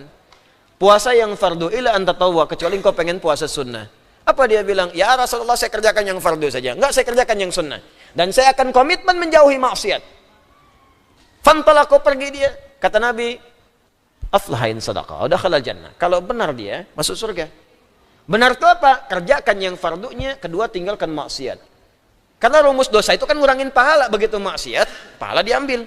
Begitu maksiat, pahala diambil. Cuman tadi saya katakan, gurunnya orang Arab Badui itu tinggalnya di gurun. Di gurun apa maksiat yang mau dilihat? Ya unta kan nggak apa-apa, memang unta nggak pakai pakaian. Jadi aneh kalau unta pakai pakaian. Kadal begitu, nggak ada yang aneh. Ya main Facebook nggak ada sinyal. update status juga nggak bisa. Emang susah di sana itu. Jadi kalau antum pengen ngerjakan yang fardu aja ke gurun sana. Cuma kalau anda mau terapkan rumus itu di sini susah. Buka TV acara maksiat, pulang pengajian lihat videotron begitu juga. Ya, kadang-kadang juga ya gimana? Dilihat dosa, nggak dilihat juga ya peluang. Ayan. Tapi ya pilihan kita masing-masing. Kalau merasa memang banyak pahalanya, ya silahkan. Tapi kalau merasa dosa banyak, jangan ditinggalkan amalan sunnah. Paham sampai sini? Nah, kata Imam Malik dalam ibadah sunnah itu, saking dia ini punya sifat pendukung kepada fardu, cuman bukan bagian pokok, memang di sunnah itu banyak fleksibilitas yang tidak ditemukan di pokok, yang fardu. Contoh diantaranya Imam Malik pun sampai fleksibelnya bisa mengatakan, padahal beliau ketat, bismillah nggak dipakai di fardu, tapi sunnah masih boleh. Nah, ini menunjukkan kalaupun masih boleh, artinya nggak bertentangan beliau, cuma beliau memilih dalil-dalil yang awal. Jelas ya? Di sunnah itu teman-teman, itu lebih fleksibel. Contoh begini, contoh. Anda kalau mampu berdiri, sholat fardu nggak boleh duduk. Kalau duduk batal. Mesti diulang sholatnya. Anda mampu berdiri, kemudian memilih duduk misalnya, maka batal sholatnya. Karena itu dalam beberapa fikih yang ketat, sepanjang masih bisa berdiri, maka sebagian tempat berdirinya tetap berdiri. Contoh, Anda punya masalah di lutut, mau sujud susah, butuh untuk duduk. Tapi saat takbir masih bisa berdiri. Itu sebagian ulama masih ada yang ketat, tetap berdiri dalam takbirnya. Begitu ruku dan sujud baru kemudian duduk. Saking pentingnya berdiri dalam salat. Bahkan Nabi pernah mempertahankan diri beliau dengan tongkat dan bersandar ke dalam salah satu tiang pelepah kurma. Saking ingin menunjukkan betapa pentingnya berdiri. Ingin menunjukkan kesungguhan di hadapan Allah dengan kemampuan seperti ini. Jelas ya? Tapi sunnah fleksibel. Walaupun Anda mampu berdiri, tapi Anda memilih duduk, maka tetap sah sholatnya, walaupun pahalanya setengah dari yang berdiri. Hadis selesai. Sholat sunnah, Anda pilih duduk, walaupun mampu berdiri, tetap dapat pahalanya setengah dari yang berdiri. Contoh paling gampang begini, kenapa ada ketentuan demikian salah satunya, bahkan dari Nabi ketentuannya. Dalam kasus tertentu, kadang-kadang orang sulit berdiri lama. Tarawih. Jangan ukur di alisan, ukurnya Masjidil Haram, Masjid Nabawi, yang kadang-kadang dalam satu sholat itu bisa 1 juz, paling sedikit, ya. Kadang kalau memang mau mengikuti Nabi, 1 rakaatnya bisa 100 ayat, ya. Mungkin nggak tahan, ya. Ada sebagian orang capek, nggak biasa. Kalau orang-orang sana mungkin biasa, atau orang yang biasa khataman biasa, yang tak biasa sudah pegal duluan. Karena pegal dia, rakaat keduanya dia memilih untuk duduk. Boleh, cuman pahala setengah. Tapi kan kalau di Masjidil Haram ya lumayan lah. Sekali sholat kan 100.000. Kalau setengah berarti dapat 50.000. Tapi kalau dialih saja benar-benar setengah. Jelas ya? Jadi nafilah itu fleksibel. Jadi kalau dalam fikih Maliki, mau baca bismillah silahkan di nafilah. Jadi kalau sholat Idul Fitri, Idul Adha itu nafilah. Kalau ada yang baca bismillah pun, itu artinya masih ditoleransi. Kecuali di sholat fardu. Jelas? Saya baca agak cepat. 2. Ini sebentar kok, cuma 3. Ya. Terus bonus 1 jadi 4. Wa dhahaba Abu Hanifah rahimahullahu, dan juga Imam Abu Hanifah Nu'man, ya. Rahimahullah, semoga Allah muliakan beliau. Beliau berpendapat berdasar dalil-dalil yang bersumber dari Nabi sallallahu alaihi wasallam, illa annal musalliya yaqra'uha sirran ma'al Fatihati fi kulli rak'atin min raka'atis shalah wa in qara'aha ma'a kulli suratin fahasuna. Madzhab Hanafi sekarang tersebar umumnya di Asia Selatan. Ya, India, Pakistan, itu Hanafi umumnya. Ya, sebagian yang pecahan Soviet. Ya, Albania, itu Albania itu Hanafi. Makanya Syekh Al-Albani itu bapaknya itu Hanafi madzhabnya. Ya, Syekh Albani awalnya Hanafi. Dan beliau memilih untuk lepas madzhab. Jadi berusaha untuk mendapatkan yang rajih demikian. Ya, kalau kita tidak bisa karena kita nggak punya dasar. Jelas ya? Baik, kemudian Hanafi menyebar di wilayah Asia Selatan. Pecahan Soviet, sebagian ke Cina, Asia Timur sana. Baik, berpendapat bahwa dalam Al-Fatihah masih bisa dibaca, termasuk setiap surah, Bismillahirrahmanirrahim. Cuma bacaannya sir. Jelas ya? Sir. Sir itu silent, jadi nggak dikeraskan. Jadi kalau mazhab Hanafi, walaupun jadi imam atau jadi makmum, khususnya jadi imam, itu dibaca sir. Mirip-mirip nanti dengan Ahmad bin Hanbal. Ya, Hambali. Bismillahirrahmanirrahim. Alhamdulillahi rabbil alamin, arrahmanir rahim. Jadi sir. Jelas ya? Itu fi kulli rak'atin min raka'atis shalah. Jadi setiap rakaat sir. Sir. Termasuk kalau baca surat, di sini bedanya dengan Hambali. Nanti kita lihat yang Hambali. Kalau Hanafi, kalau Maliki tidak dibaca, Fatihah tidak, surah tidak, tapi di nafilah baca. Kalau mazhabnya Hanafi, Al-Fatihah dan surah dibaca, cuma sir bacanya. Jadi kencangkan. Nah, sir itu, saya ingatkan sebentar ya, mohon izin sekali. Sir itu artinya bacaan pelan, yang kalaupun terdengar, yang dengar itu yang baca. Jadi bukan diperdengarkan kepada makmum. Ya, kadang-kadang ada sebagian imam yang saya amati ingin mempraktekkan sir, tapi ngasih info ke makmum, saya sir. Caranya bagaimana? Dia dekatkan lisannya dengan mic. Bismillahirrahmanirrahim. Alhamdulillahi rabbil alamin. Ya kalau diperdengarkan sama aja jahar, Joni. Jadi kalau Anda kasih tahu orang, kedengaran sama orang, itu artinya jahar bukan sir. Karena bedanya sir dengan jahar itu, kalau jahar dikeraskan sampai orang dengar. Kalau sir itu pelan, saking pelannya cuma Anda yang dengar. Ya, kalau di Arab, di Masjidil Haram, memang mic-nya peka banget. Peka. Ya, Anda daham kedengaran. Ya, ini gejolak jiwanya terdengar loh. Tak. Makanya antum nggak bisa jadi imam di sana, udah gemeteran begini. Jadi kedengaran, jadi saking pekanya mic-nya itu. Makanya ketika dia baca Bismillahirrahmanirrahim, sebetulnya untuk dia saja, cuman karena mic-nya peka kedengaran. Nah, di sini nggak usah ikut-ikutan. Bismillahirrahmanirrahim. Itu jahar namanya. Ya udah aja sir, nggak ada masalah. Ketika Anda sir pun dalilnya ada, praktek kenabinya ada, sah salatnya. Paham ya? Itu poin. Kemudian yang ketiga, ini sebetulnya di sini aja pendapatnya, yang lain tambahan. Wa qala Asy-Syafi'i rahimahullah. Sedangkan Al-Imam Asy-Syafi'i Muhammad bin Idris rahimahullah, semoga Allah muliakan dan menyayangi beliau. Beliau mengambil pendapat jalur yang ini, yaqra'uhal musalli wujuban fil jahri jahran wa fis sirri sirran. Wajib baca Bismillahirrahmanirrahim di salat yang jahar subuh, maghrib, isya jahar, di salat sir zuhur, asar. Termasuk sunnah yang berjamaah kalau jahar dibaca jahar. Contohnya apa? Tarawih, Idul Fitri, Idul Adha, salat gerhana, itu dibaca. Awas, ingat konsekuensinya. Kalau sifatnya wajib, berarti kalau nggak dibaca batal salatnya. Mesti diulang. Mesti. Awas, karena kalau Anda mengambil dalil yang diambil oleh Imam Asy-Syafi'i, mesti konsisten. Jadi kalau Anda bacakan, misalnya saya mau pakai ini dalilnya Imam Asy-Syafi'i, saya cenderung ke situ. Baca. Anda masih jahar. Kalau baca kalau jadi imam. Bismillahirrahmanirrahim. Alhamdulillahi rabbil alamin. Jahar. Sir. Bismillahirrahmanirrahim. Alhamdulillahirrahmanirrahim. Maliki yaumiddin. Baca.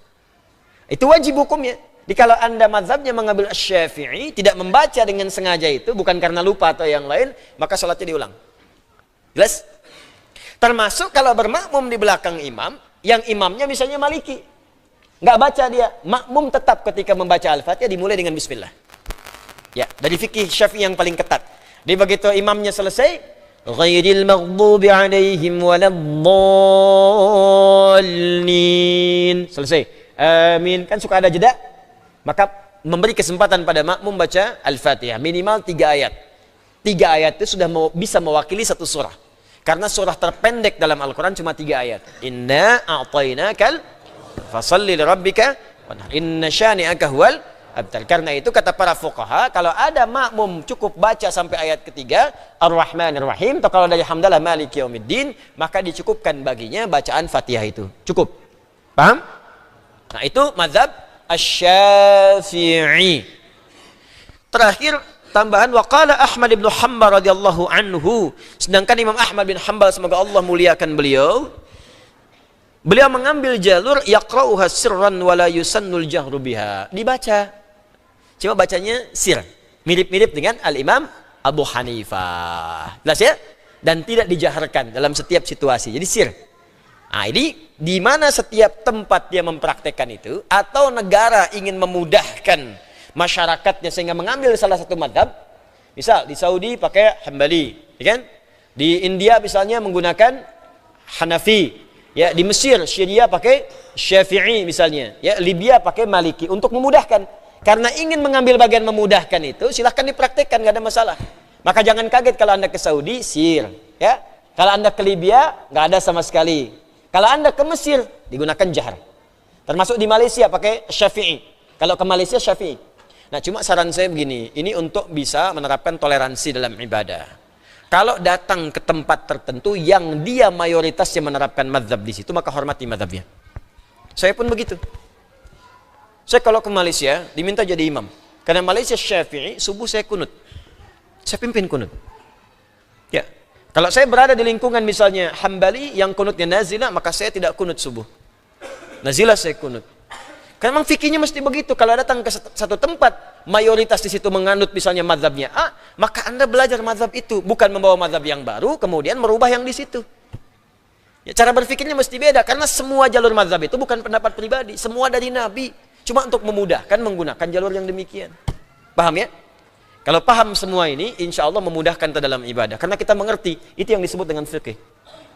Jelas ya? Kalau sudah masuk ke masalah fuqaha berbeda pendapat, ingat Anda bukan ahli fikih. Jangan ikut-ikutan berbeda pendapat. Paham ya? Nah, dan di situ pun kalau ahli fikih toleran, kita mesti lebih toleran karena mereka yang tahu ilmu mengerti, kita yang belum paham tinggal mengikuti.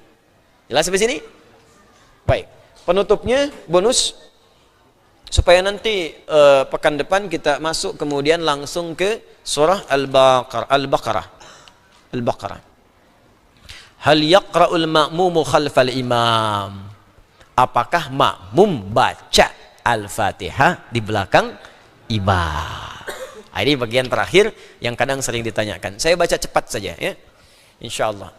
Insyaallah saya tidak akan kemana-mana, fokus ke sini. Jadi bersabar sedikit kita selesaikan. Jadi pekan depan kita masuk kepada Al-Baqarah. Siap ya? Ya, nggak lama kok, paling 1 jam. Alhamdulillah. Ya silahkan Bu. Hal yaqra'ul ma'mumu khalfal imami? Apakah makmum membaca di belakang imam Al-Fatihah? Ya. Ittafaqal ulama'u ala anna al-ma'muma idza adraka al-imam raki'an fa innahu yahmilu anhu al-qira'ah. Semua ulama sepakat. Ingat, ulama sepakat. Maka yang bukan ulama nggak mungkin beda. Dan jangan bilang terjadi perbedaan pendapat. Itu tandanya Anda belum tahu, ya.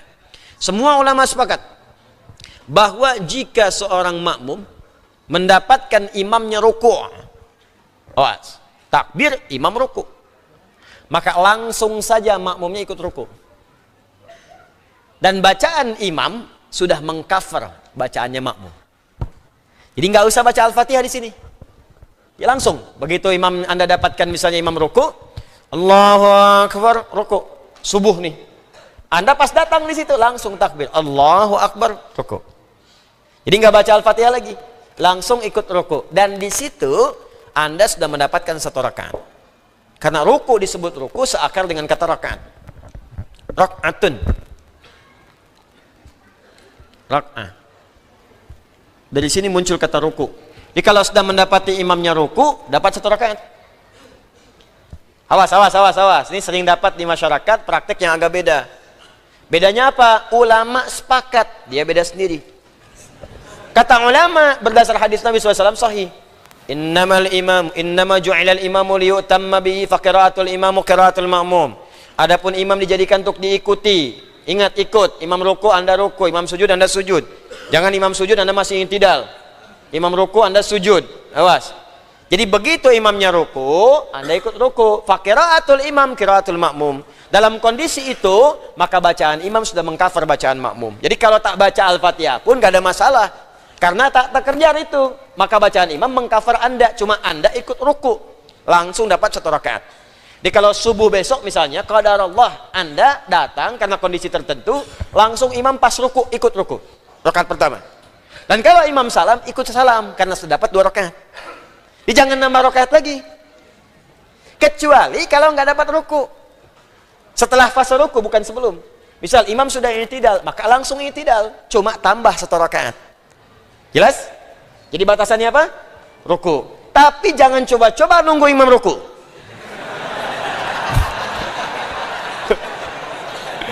Allahu Akbar, syahadu an la ilaha illallah. Udah komat tuh, tenang, belum ruku. Nunggu ruku dia. Udah Fatihah kita terlambat, tenang aja, saya tahu dia baca surat apa. Ntar begitu deket tuh, baru kita datang.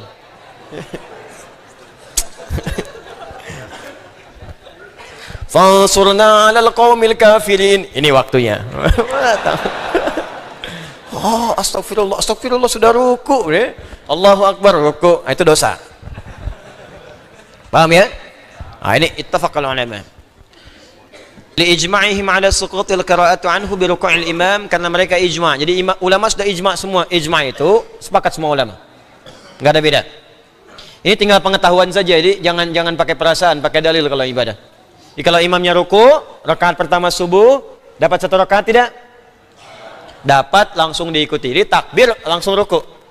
Jadi tidak baca iftitah lagi, tidak baca al-fatihah lagi. Jadi takbir Allahu Akbar langsung ruku. Dapat 1 rakaat. Ya, ini semua ulama sepakat. Tapi kalau Anda dapatnya i'tidal, dapatnya ruku, berarti tambah 1 rakaat. Baik. Itu ijma'. Wa amma idza adrakahu qa'iman fahal yaqra'u khalfahu am takfihi qira'atul imam. Tapi kalau sedang Anda makmum, imamnya masih berdiri, maka apakah bacaan imam sudah mengcover bacaan makmum sehingga Anda tidak perlu kemudian baca Al-Fatihah lagi atau tetap baca? Di sini setidaknya ada 2 pendapat yang utama. 1, ini terakhir kita baca. فذهب الشافعي وأحمد إلى وجوب قراءة الفاتحة خلف الإمام سواء كانت الصلاة سرية أم جهرية. Maka Imam Asy-Syafi'i dengan muridnya Imam Ahmad rahimahumallahu taala berpendapat wajib tetap membaca Al-Fatihah. Baik itu salatnya jahar ataupun sir. Paham? Dan saya cenderung kepada yang ini. Tetap dibaca.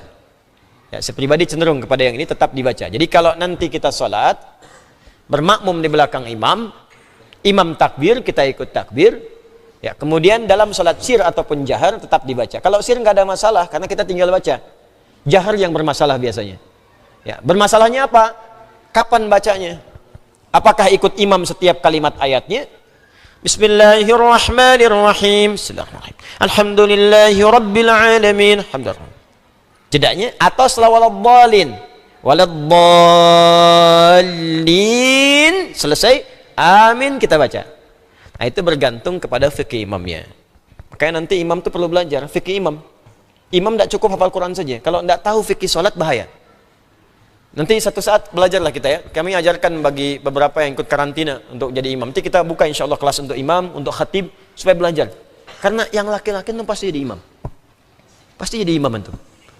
Minimal imam untuk diri sendiri. Diri sendiri di rumah tangga, untuk anak, ya. Untuk ibu antum belum nikah tapi kan punya ibu. Ya, apa enggak bangga orang tua anak jadi imam untuknya? Imam, bismillah. Ya, jangan pikirkan lu saya kan mau berumah tangga Ustaz. Ya, insyaallah sebelum kiamat kurang 2 hari mungkin nanti bisa terjadi. Ya, tapi kan ibu ada, ya kan? Ya, anak adik-adik ada, kakak ada, jadi imam. Belajar fikihnya. Jadi dari mulai berbalik. Berbalik itu kan bukan hanya sekedar mengatakan istau, istaqimu, istau, sudah tahu. Rapatkan saf, luruskan, tidak lihat siapa yang sholat, anak kecil, orang dewasa, orang tua yang nggak bisa berdiri lama, orang transit. Kan suka ada orang transit kan, masjid-masjid pinggir jalan itu orang transit, apalagi lagi nunggu perjalanan, mau naik pesawat, bacain Al-Baqarah, ya, terlambat gitu. Terus dilihat kekuatannya apa dan sebagainya. Termasuk ini, bagi imam itu ada 2 kemungkinan. Bisa Anda dalam salat-salat fardu akan lebih baik berikan jeda setiap kalimatnya. Ya. Bismillahirrahmanirrahim. Alhamdulillahi rabbil alamin. Ar-Rahmanir-Rahim. Setiap selesai, makmum ikuti. Selesai, makmum ikuti. Atau berikan jeda setelah waladdallin dengan ukuran jeda membaca sampai Ar-Rahmanir-Rahim. Biasanya jeda ini diberikan dalam sholat-sholat sunnah yang sifatnya bacaan cepat dan jahar. Seperti tarawih. Tarawih itu boleh pakai hadar. Dia ada hadar, ada mutawasid, ada tiwal. Kalau hadar itu bacaan cepat jadi 2 harakat, 1 detik. 1 detik. Kecuali mad wajib, muttasil. Ya, mad arid disukun 2. Kadang diwasalkan. Bismillahirrahmanirrahim. Alhamdulillahi rabbil alamin. Arrahmanirrahim. Maliki yaumiddin. Cepat. Bismillahirrahmanirrahim. Alhamdulillahi rabbil alamin. Arrahmanirrahim. Maliki yaumiddin. Iyyaka na'budu wa iyyaka nasta'in. Ihdinas siratal mustaqim. Dia baca cepat, cuman tetap sesuai tajwid. Jadi 2, 2, 2, 2. Biasanya bacaan ini untuk mengejar banyak ayat. Ya, dia jangan sampai bacaan cepat yang dibaca cuma 1 ayat. Karena untuk kejar banyak ayat. Ya, jadi alif bacaan Al-Fatihah itu bisa setengah menit. Karena dicepatkan. Ya, dijadikan hadar. Itu sah. 2 harakat, 1 detik. Ya, ghairil maghdubi alaihim waladdallin. Amin. Hampir misalnya nggak nyampe 1 menit. Masuklah ayatnya diperbanyak. Bukan cuma 1. Yasin, Allahu Akbar. Nah, itu salah. Sah memang, cuma keliru. Ya, bisa gini. Kalau Anda mengambil yang seperti itu, setelah waladhdallin berikan jeda pada makmum, saya membaca sampai dengan 3 ayat. Ar-Rahmanir-Rahim. Paham? Kalau salatnya fardu yang seperti maghrib, isya, subuh, berikan jeda setiap bacaannya supaya makmum bisa mengikuti sempurna sampai waladhdallin. Jelas ya? Sebab kalau diikutkan setelah waladhdallin, jedanya lebih pendek nantinya. Baik. Kemudian yang terakhir, wa dhahaba Abu Hanifah ila annahu la yaqra'u khalfal imami la fi sirriyati wala fil jahriyah. Enggak dibaca di belakang imam itu. Enggak dibaca di belakang imam, cukup mengikuti imamnya saja. Disimak maksudnya. Baik bacaan sir ataupun jahar. Jadi kalau Anda misalnya dalam bacaan jahar khususnya, kalau sir itu nggak enak kalau nggak baca. Ya, kalau jahar itu imam baca bismillah sampai akhir ayat, simak aja. Simak. Apa dalilnya? Di antara dalilnya di sini diambil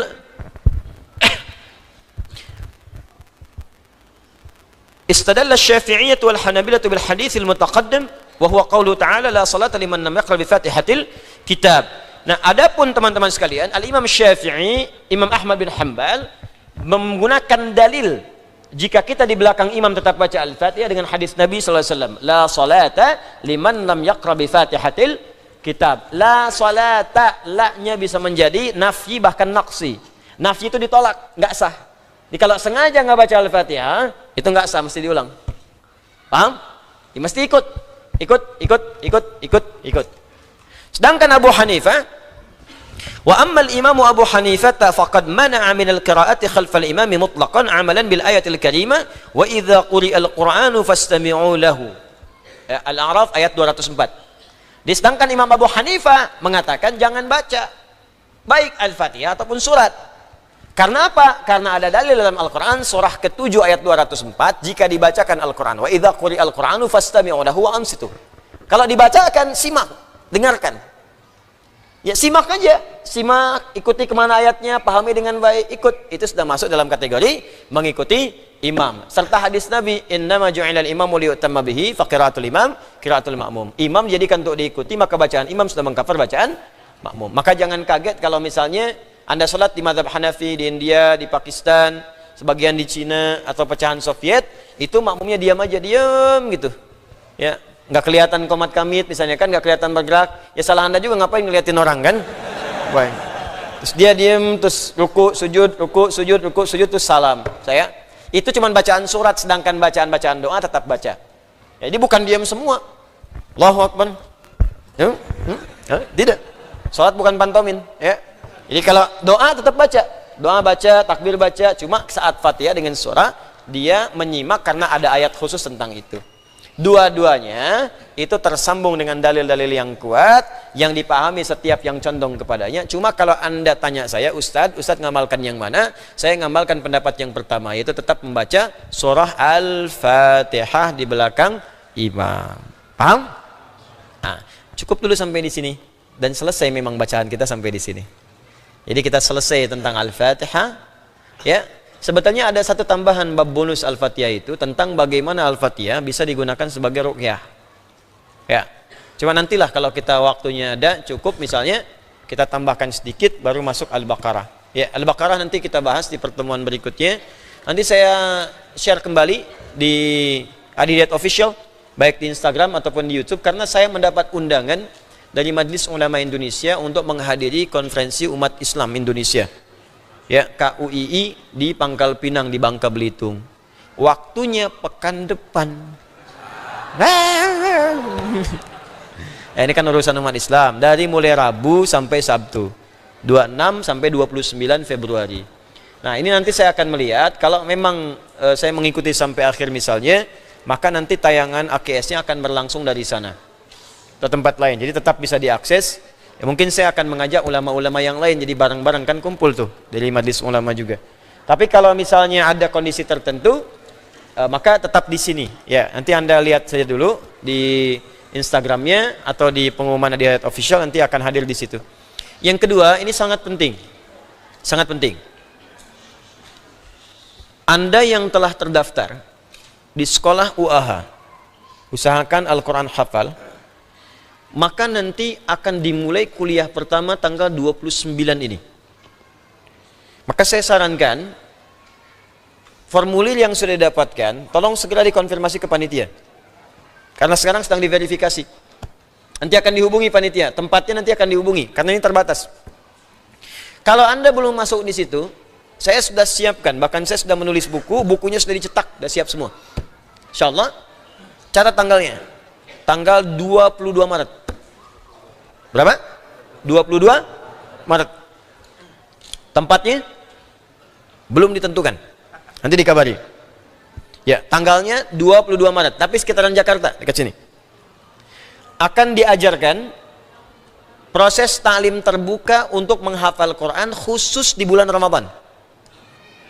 Ya, jadi di Ramadan. Asumsinya ada yang sering datang ke sini, ada yang sudah bawa koper kadang dari luar, pengen itikaf di sini. Jadi daripada di sini nggak ketampung, saya sarankan Anda nanti datang di waktu itu. Kami ajarkan nanti, ya, bagaimana menghafal Quran khusus bulan Ramadan. Jadi Anda bisa terapkan di tempat masing-masing. Ya, buku siap ada, bahkan saya nulis agenda khusus. Nanti ada wahas note, jadi ada agenda. Ini bisa konfirmasi di situ, ada tentang taklim, tentang Quran, ada semua di situ.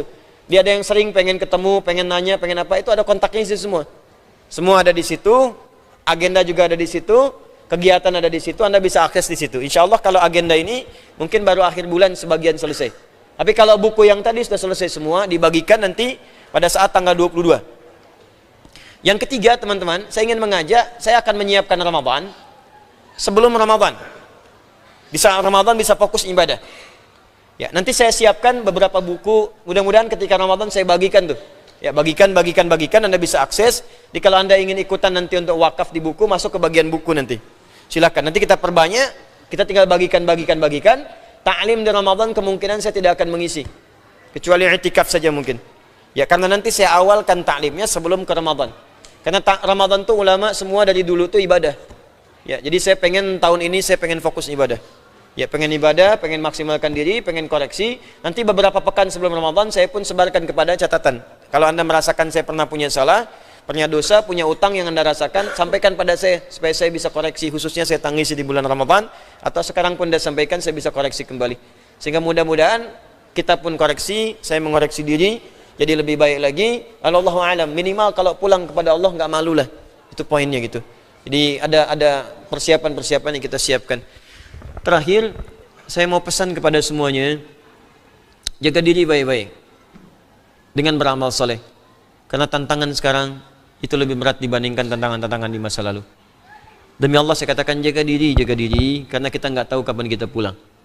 Ya, yang baik, jaga diri, jaga keluarga. Saya dapat informasi, saya senang ada dari Pagar Alam, ya, satu rombongan ibu ya, 41 orang. Nanti saya berikan bekal sebelum pulang, satu paket untuk hafalan Quran. Saya sudah telepon staf saya. Nanti yang dari Pagar Alam 41 orang, ada ibu-ibu katanya pakai bis sini. Nanti pulang bisa hubungi staf saya, nanti akan dicari oleh staf saya. Ya, untuk bisa nyampaikan satu buku. Kemudian sebelum saya tutup, saya undang dari ketua DKM. Mana ketua DKM?